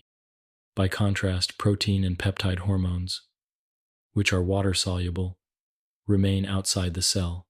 Their receptors are embedded in the cell membrane, facing outward. When the hormone binds, it triggers a cascade of internal changes through second messenger systems like cyclic AMP that carry the message inward and activate enzymes, open ion channels, or alter cellular behavior. This system is deeply elegant. Each hormone is paired with a receptor, much like a lock is made for a key. A single hormone may have one receptor or many types, and different tissues may interpret the same hormone in different ways. For example, epinephrine can cause the heart to beat faster, the lungs to relax, and the liver to release sugar, all depending on the type of receptor present in each tissue. Some cells are highly sensitive, with many receptors on their surface. Others have fewer, or may reduce their number of receptors in response to high levels of stimulation, a process known as downregulation. This helps protect cells from overstimulation, much like the eye adjusts to brightness after leaving a dark room. Likewise, when hormone levels are low or when the body needs to be more responsive, cells may increase the number of their receptors, a process called upregulation. These shifts ensure that the body remains sensitive and adaptive, never locked into a single state, always adjusting to what is needed. The body also controls how long hormones remain active in the bloodstream. Some are broken down quickly by enzymes in the liver or kidneys. Others are bound to carrier proteins, which protect them and extend their lifespan. This determines not only how far a hormone can travel, but how long its signal can influence the target tissue. In some cases, hormones act locally, affecting only nearby cells. These are called paracrine signals. Others affect the very cells that release them, a form of communication known as autocrine signaling. But true endocrine hormones, like those from the thyroid or pancreas, act at a distance, traveling through the bloodstream to reach tissues far from their origin. This system, though quiet, is remarkably efficient. A hormone released from a gland in the brain may reach the toes within moments. A single molecule may initiate changes in enzymes, trigger gene activity, or adjust the flow of ions through a cell membrane. The sensitivity of the system allows for profound effects from minute quantities, sometimes just a few picograms per milliliter of blood. Hormonal messages are not sent randomly. They are released in response to stimuli, internal or external, the presence of food in the stomach, a change in temperature, the approach of sleep. These triggers initiate a chain of release, from the hypothalamus to the pituitary to peripheral glands, and finally, to the bloodstream. Once the hormone reaches its destination and binds to its receptor, the signal begins. And when the job is done, the body carefully clears the hormone, breaking it down or filtering it from the blood. This prevents signals from lingering longer than needed. It ensures that the message, once spoken, fades gently into silence. Some hormones travel in pulses, released in rhythmic waves that rise and fall throughout the day, like growth hormone at night, or cortisol in the early morning. Others follow the body's circadian clock, tied to the cycles of light and darkness. Some respond to immediate need, while others serve long-term regulation. Even as you lie here, in quiet rest, hormones are circulating. Some are traveling long distances, carried softly in the blood, seeking out their destinations. Others are working locally, fine-tuning the environment of tissues nearby. They move without friction, they bind without force, and always, they act with purpose. This is how hormones know where to go, not by searching, but by fitting, not by pushing, but by binding. Their paths are written into the structure of life itself. Their effects emerge not from volume or velocity, but from perfect recognition between messenger and receiver. In the next part, we will explore the feedback loops that keep hormone levels in balance, how the body knows when to begin and when to stop, when to amplify and when to quiet. But for now, you can rest, knowing that within your blood and within your cells, each hormone is finding its way, carrying out its soft instructions with precision, grace, and care. Part 13. Negative feedback, the body's self. calming loop. Within the gentle machinery of the body, one principle emerges again and again: a soft correction, a return to balance, a quiet turning back towards center. This is the principle of negative feedback, and it lies at the heart of how the endocrine system maintains calm, steady function. Negative feedback is a loop, a cycle of sensing, responding, and softly adjusting. It is not dramatic. It is not sudden. Instead, it is persistent and patient, ensuring that hormone levels rise only when needed and fall when their task is complete. To understand this loop, imagine a simple, familiar object, a thermostat. When the temperature in a room drops below a set point, the thermostat signals the heater to turn on. Warmth begins to rise. When the room reaches the desired temperature, the signal stops. The heater turns off. The system rests until another adjustment is needed. This is the essence of negative feedback. A small deviation triggers a gentle correction. When balance is restored, the signal is withdrawn. In the body, this same loop plays out across countless systems. The endocrine system, with its far-reaching messengers, uses negative feedback to regulate nearly every hormone, from those guiding stress to those shaping sleep, growth, hunger, and hydration. Let us begin softly with a familiar example: the thyroid feedback loop. The hypothalamus, sensing that the body needs more energy, releases thyrotropin, releasing hormone, TRH. This hormone travels to the pituitary gland, prompting it to release thyroid-stimulating hormone, TSH. In response, the thyroid gland produces T3 and T4, the hormones that increase metabolic activity throughout the body. As levels of T3 and T4 rise, they drift back through the bloodstream to the hypothalamus and pituitary. These structures monitor their presence, and when the levels are sufficient, TRH and TSH release slows. The system rests. This loop continues throughout the day, adjusting softly, moment by moment, maintaining just the right amount of thyroid hormone for the body's current state. Not too much, not too little, just enough.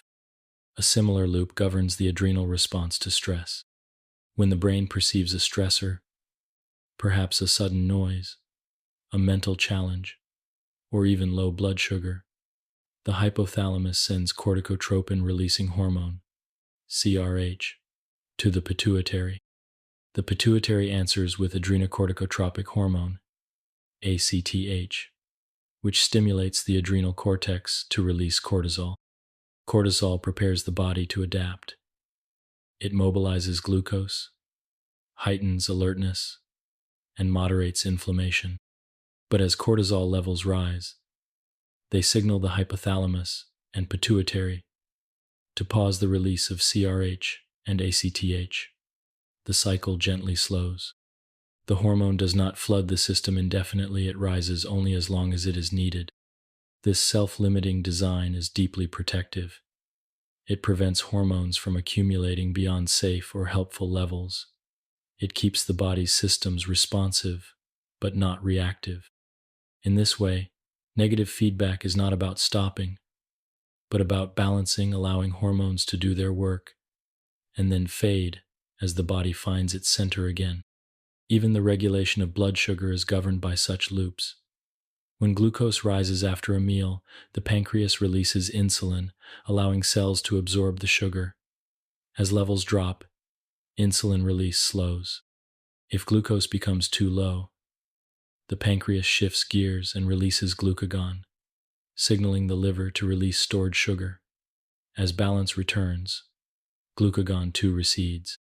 These cycles, insulin and glucagon, cortisol and ACTH, TSH and T3, all operate with the same principle. They sense change, they respond, and when balance is restored, they quiet. Some feedback loops operate quickly, adjusting levels within minutes. Others unfold more slowly, guiding rhythms across hours or even days. Melatonin, for instance, follows a circadian rhythm governed by light and darkness. The presence of light suppresses its production, while darkness allows it to rise. Each morning and evening, this signal adjusts in a soft, repetitive cycle, always returning to balance, always preparing the body for what comes next. At times, this system may be gently overridden. During puberty, pregnancy, or menopause, for example, hormonal set points change. The loops adjust. A new equilibrium is sought. But even in transition, the body continues to self-regulate, listening, adapting, evolving toward a state of internal ease. Disruptions in negative feedback can lead to imbalance.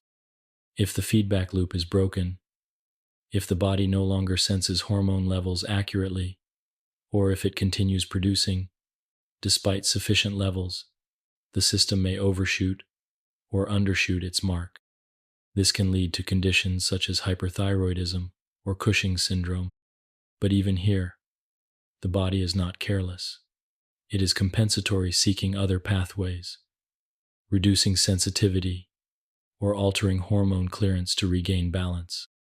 The loops may falter, but they rarely fail entirely. The body is always trying to find its way back to calm. And so, as you lie here in quiet rest, the principle of negative feedback is at work within you. Your hormones are flowing, yes, but also self-regulating. Every rise is met with a thoughtful decline. Every activation is softened by a signal to rest. This gentle correction is not just a feature of biology. It is a philosophy of balance, a way of returning to center with every breath. In the next part, we will explore how this system of endocrine messaging relates to its closest partner, the nervous system. One speaks in chemical pulses, the other in electrical sparks.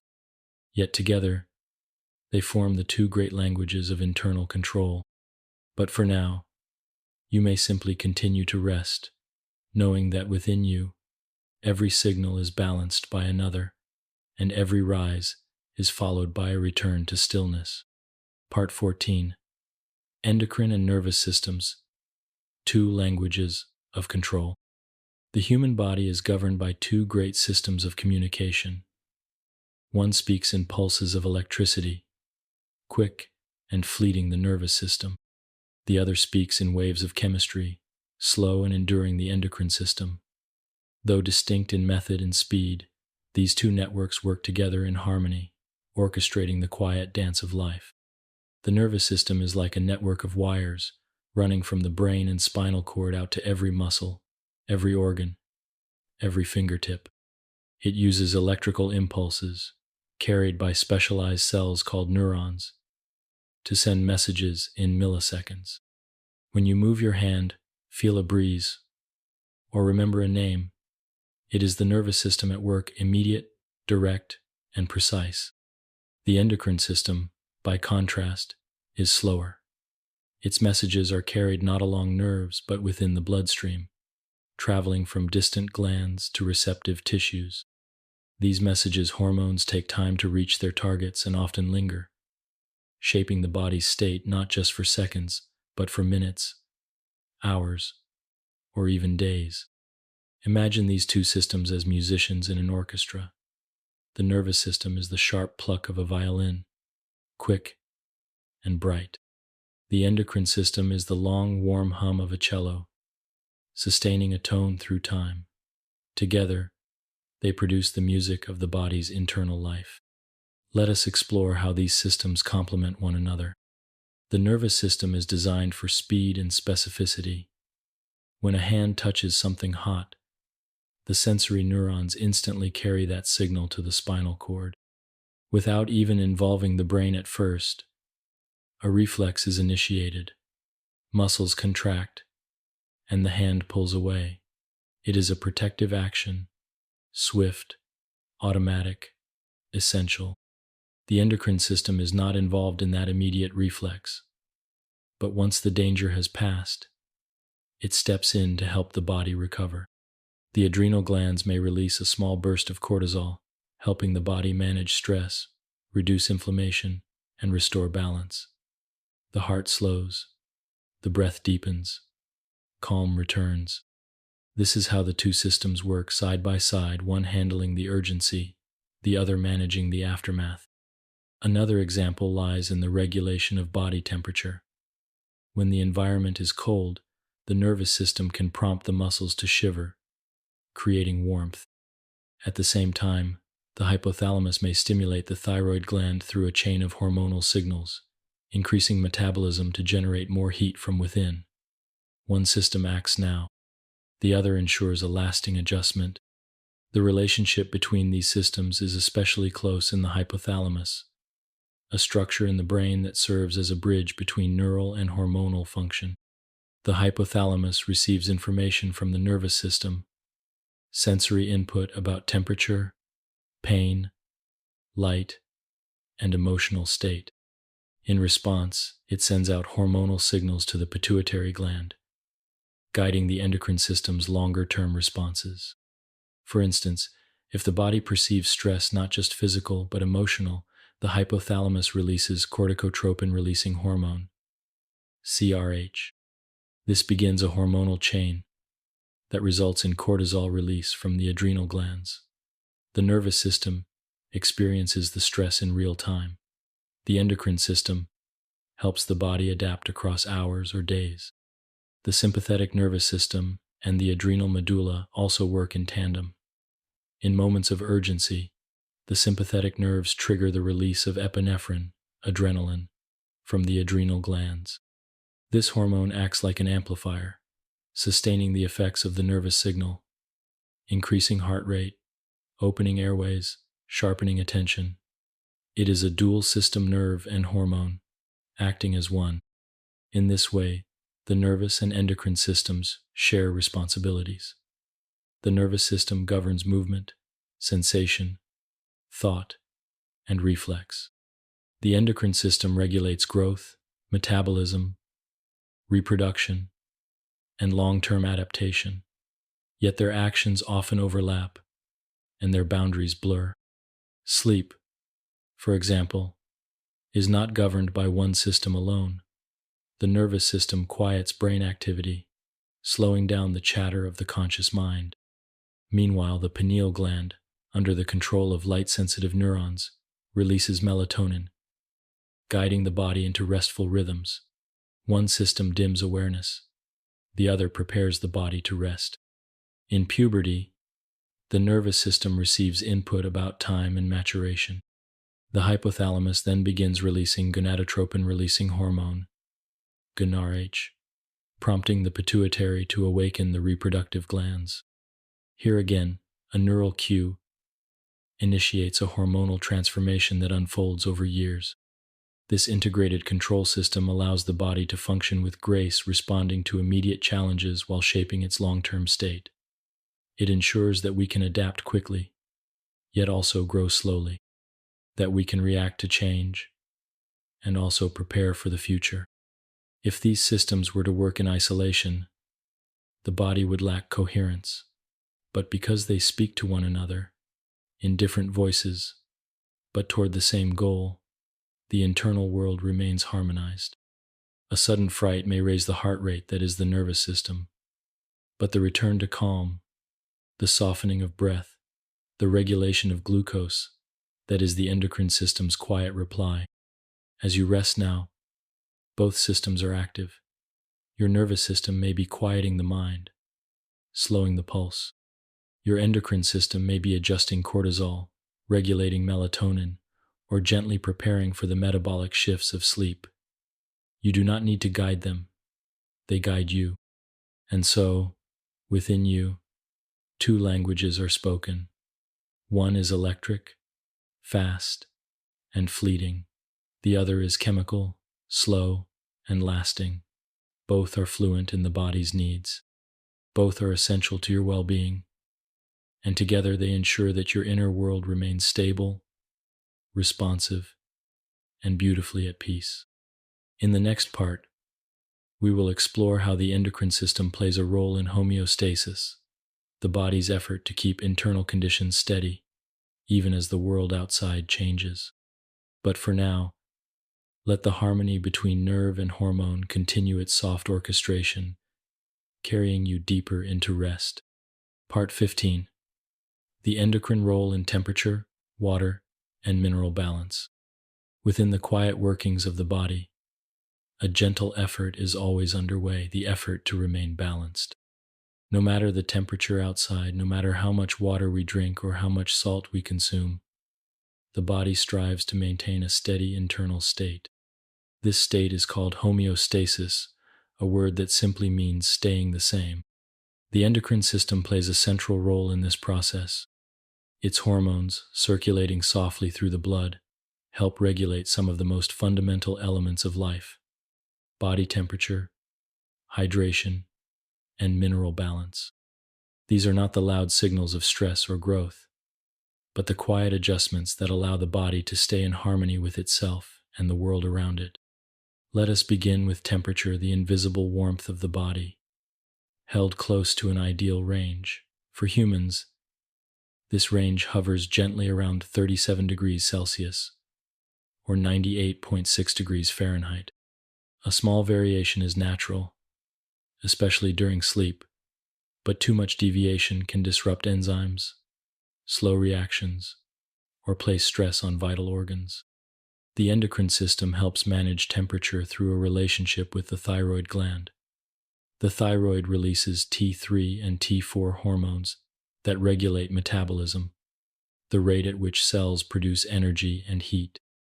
When the body is cold, the hypothalamus prompts the pituitary to release thyroid-stimulating hormone, TSH, which in turn signals the thyroid to produce more hormone. This raises the metabolic rate, creating more heat within each cell. In colder environments, or during prolonged exposure, this response becomes more pronounced. The body may also call upon brown adipose tissue, a special kind of fat rich in mitochondria, which produces heat rather than storing energy. The hormones that guide this process, including norepinephrine, help turn energy directly into warmth, all without a conscious thought. Next, we turn to water balance, the fluid that surrounds our cells, fills our blood vessels, and hydrates every tissue. Too little water can lead to dehydration, causing blood pressure to fall and cells to shrink. Too much water, conversely, can dilute essential salts and strain the kidneys. The primary hormone responsible for water regulation is antidiuretic hormone, ADH, also known as vasopressin. ADH is released from the posterior pituitary in response to signals from the hypothalamus. These signals arise when specialized receptors detect even slight increases in the concentration of solutes in the blood, a sign that water is needed. Once released, ADH travels to the kidneys, where it prompts the collecting ducts to become more permeable to water. This allows more water to be reabsorbed back into the body, reducing urine output and conserving hydration. As blood concentration returns to normal, ADH secretion slows. The system rests again. When you feel thirsty, this is also guided by the endocrine system. The thirst center in the hypothalamus responds to the same signals and encourages fluid intake, a simple act with profound internal effects. Closely connected to water balance is the regulation of electrolytes, especially sodium and potassium. These minerals help control nerve function, muscle contraction, and fluid distribution. Their levels are managed by the hormone aldosterone, produced by the adrenal cortex. When blood pressure drops, or when sodium levels fall, a hormone called renin is released by the kidneys. This triggers a cascade, the renin-angiotensin-aldosterone system, that ultimately leads to aldosterone release. Aldosterone acts on the kidneys to promote sodium reabsorption and potassium excretion. As sodium is retained, water follows, and blood pressure rises. This process is quiet and continuous, adapting not only to diet and hydration, but to stress, posture, and movement. Whether you're lying still, walking, or sleeping, aldosterone is gently monitoring your salt balance, ensuring that your tissues remain nourished and your blood pressure stays steady. Another essential mineral under tight hormonal control is calcium. This mineral supports bone strength, but it also plays a role in nerve signaling, muscle contraction, and blood clotting.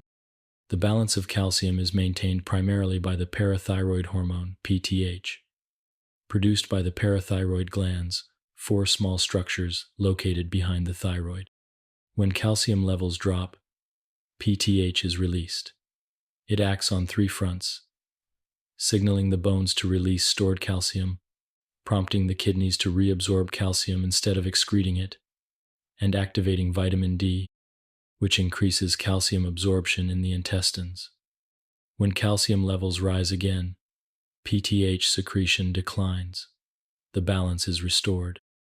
The thyroid gland also contributes to calcium regulation by releasing calcitonin, which lowers calcium levels when they become too high.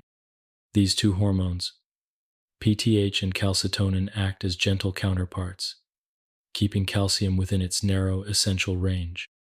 Together, these hormones create a symphony of regulation. Thyroid hormones warm the body. ADH conserves water. Aldosterone preserves salt and adjusts blood pressure. PTH and calcitonin guide calcium levels. Each acts in response to tiny shifts, changes too small for us to feel yet vital for health and function. Even now, as you lie quietly, this symphony continues. Your skin may be cooled by the air, prompting a small increase in metabolic heat. If your water intake earlier in the day was light, ADH may be working to conserve fluid. If you have stretched or moved, your muscles have used calcium, and PTH may be adjusting levels accordingly. All of this happens beneath the surface. There are no alarms, no disruptions, just slow, thoughtful guidance, soft, hormonal instructions, keeping you balanced as the world around you changes. In the next part of our journey, we will explore how the endocrine system changes over time, how hormones shift from childhood through adulthood and into later years. But for now, allow these internal adjustments to continue their quiet work. You are safe, you are balanced, and within you the tides of temperature, water, and minerals move gently, always toward harmony. Part 16. Endocrine shifts across the lifespan. The passage of time touches every part of the body. It shapes the skin, softens the voice, alters the rhythm of sleep, and deep within, it changes the way hormones flow, gently shifting their levels, their patterns, and their effects. The endocrine system, like the rest of the body, is not static. It grows, adapts, and gracefully adjusts as we move through the stages of life. From the very beginning, even before birth, hormones guide development. In the womb, the endocrine system begins to form early, with the pituitary gland, thyroid, and adrenal glands taking shape in the first weeks. These glands help coordinate the intricate steps of fetal growth, guiding organ development, metabolism, and the maturation of tissues. By the time a baby is born, their endocrine system is already active.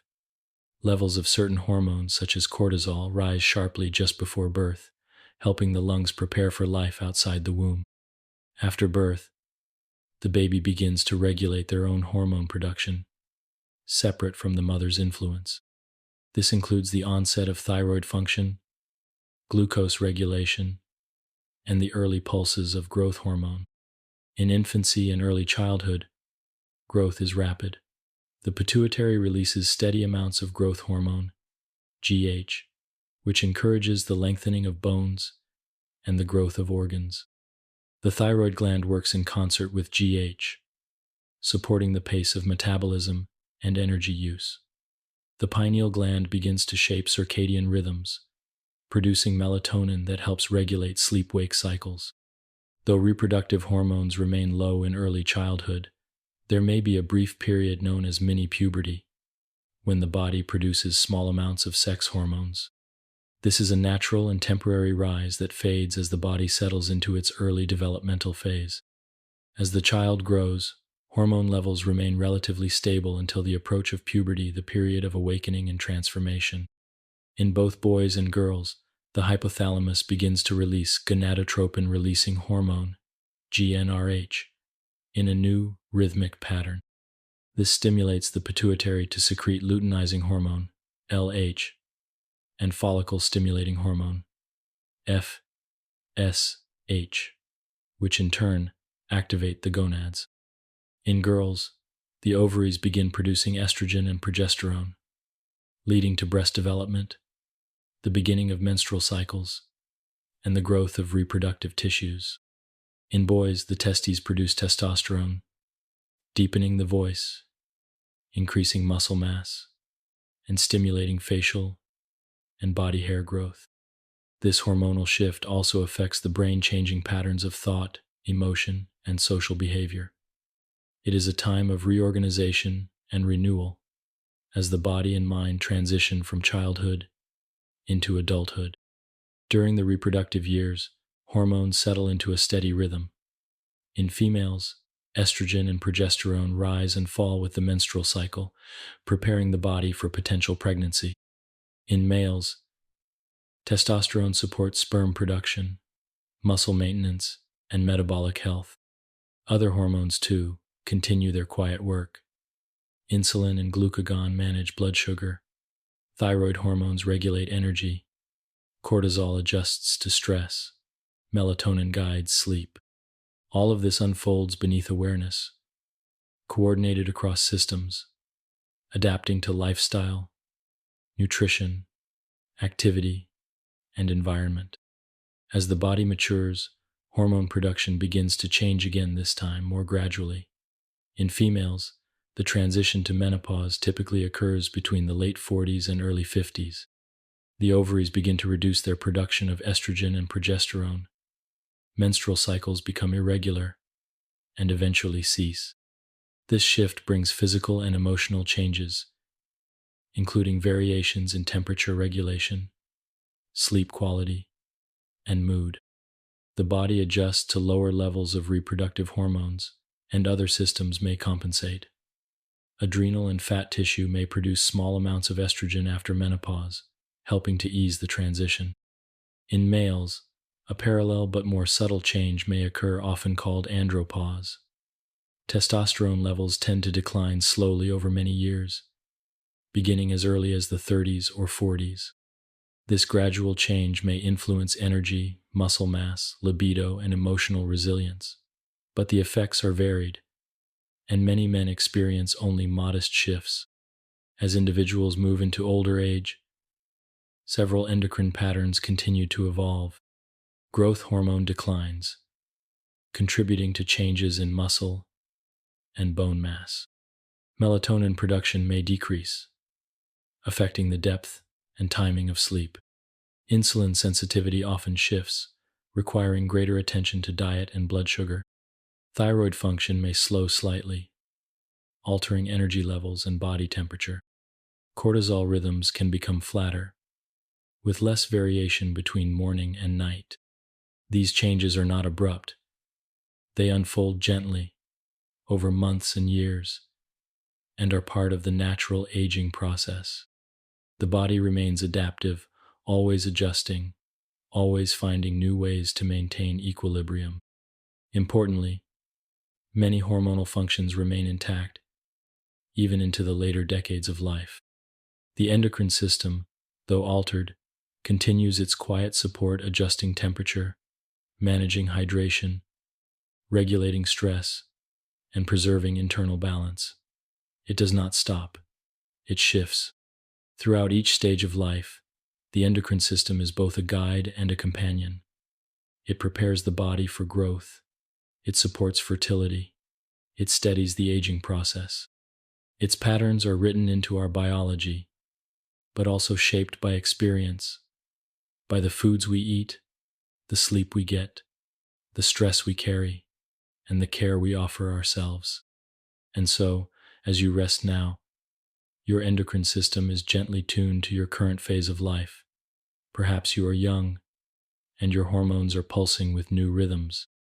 Perhaps you are older, and the signals have softened, but still guide your days and nights. Wherever you are in the flow of time, The hormones within you are moving with purpose, adapting, adjusting, and quietly sustaining the shape of life. In the next part, we will take a calm look at what happens when the endocrine system is out of balance, how disorders can arise, and how the body signals that something needs attention. But as always, we will approach this topic with softness, offering insight without urgency. Part 17. A calm look at endocrine imbalances. Even in a system as carefully tuned as the endocrine network, there are moments when balance is gently disturbed. These imbalances may arise slowly, quietly, and often without immediate notice.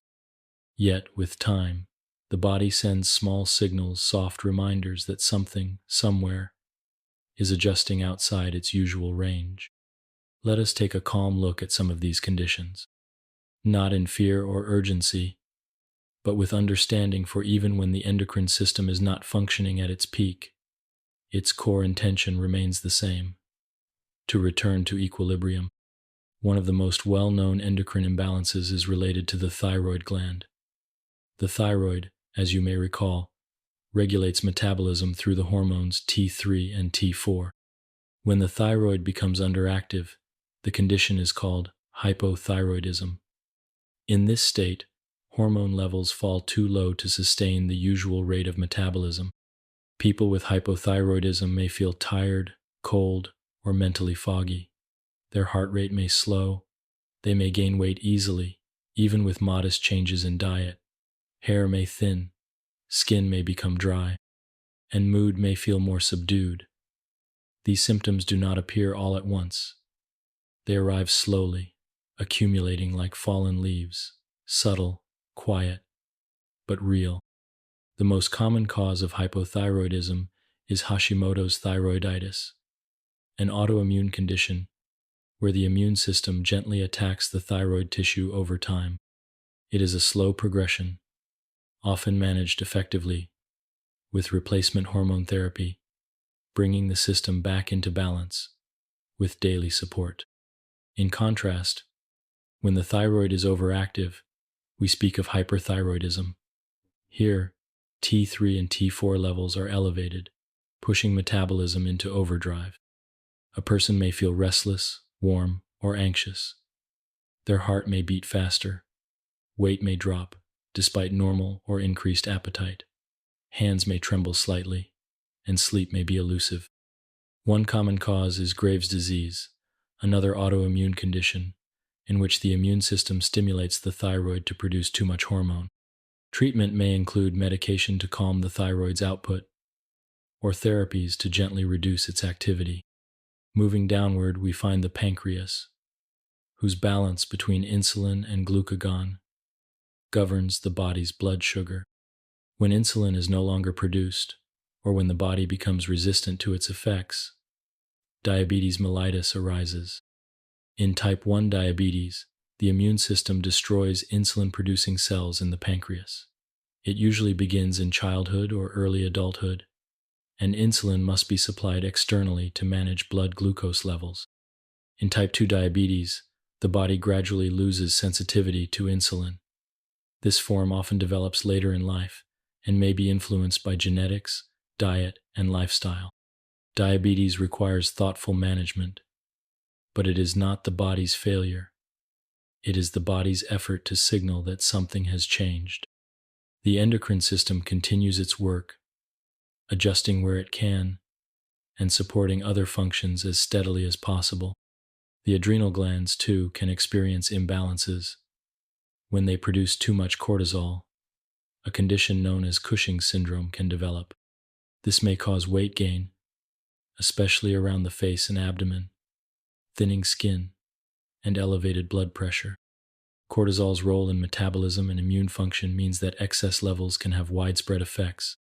On the other hand, when the adrenal glands produce too little cortisol, the result is Addison's disease. Symptoms may include fatigue, low blood pressure, salt cravings, and dizziness, especially during stress or physical activity. The body, in this case, lacks the hormonal support needed to respond to challenge.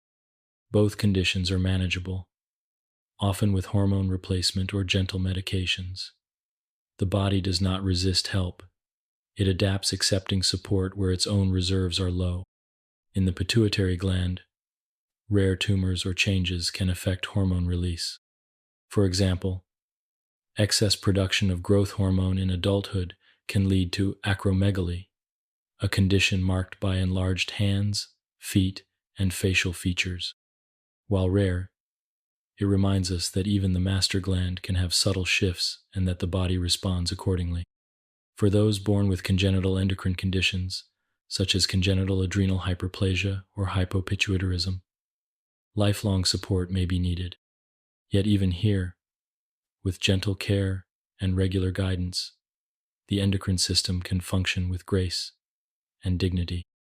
In women, hormonal changes related to menstruation, pregnancy, and menopause may bring shifts in mood, temperature, sleep, and energy.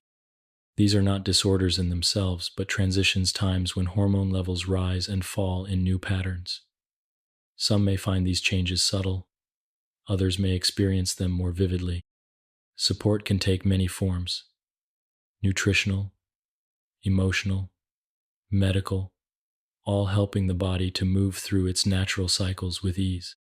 In men, the gradual decline in testosterone may lead to changes in energy, strength, or emotional resilience.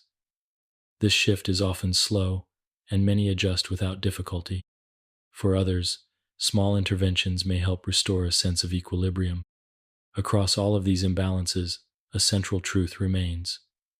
The endocrine system always strives for balance. When something shifts, it signals not in chaos, but in subtlety. It may ask for attention, for support, for partnership in healing, and when it receives what it needs, it often responds not instantly, but reliably, patiently. As you rest now, consider that even if your hormones are in flux, they are still part of a system devoted to your care. The signals you feel: fatigue, tension, temperature, sleepiness, are not failures. They are messages, invitations to notice, to support, and to soften into greater alignment. In the final parts of this journey, we will reflect on how hormones travel and influence far beyond the individual, touching emotion, rhythm, aging, and future possibility. But for now, let these thoughts dissolve. You are held by a system that is always seeking balance, always listening, always adjusting with quiet wisdom.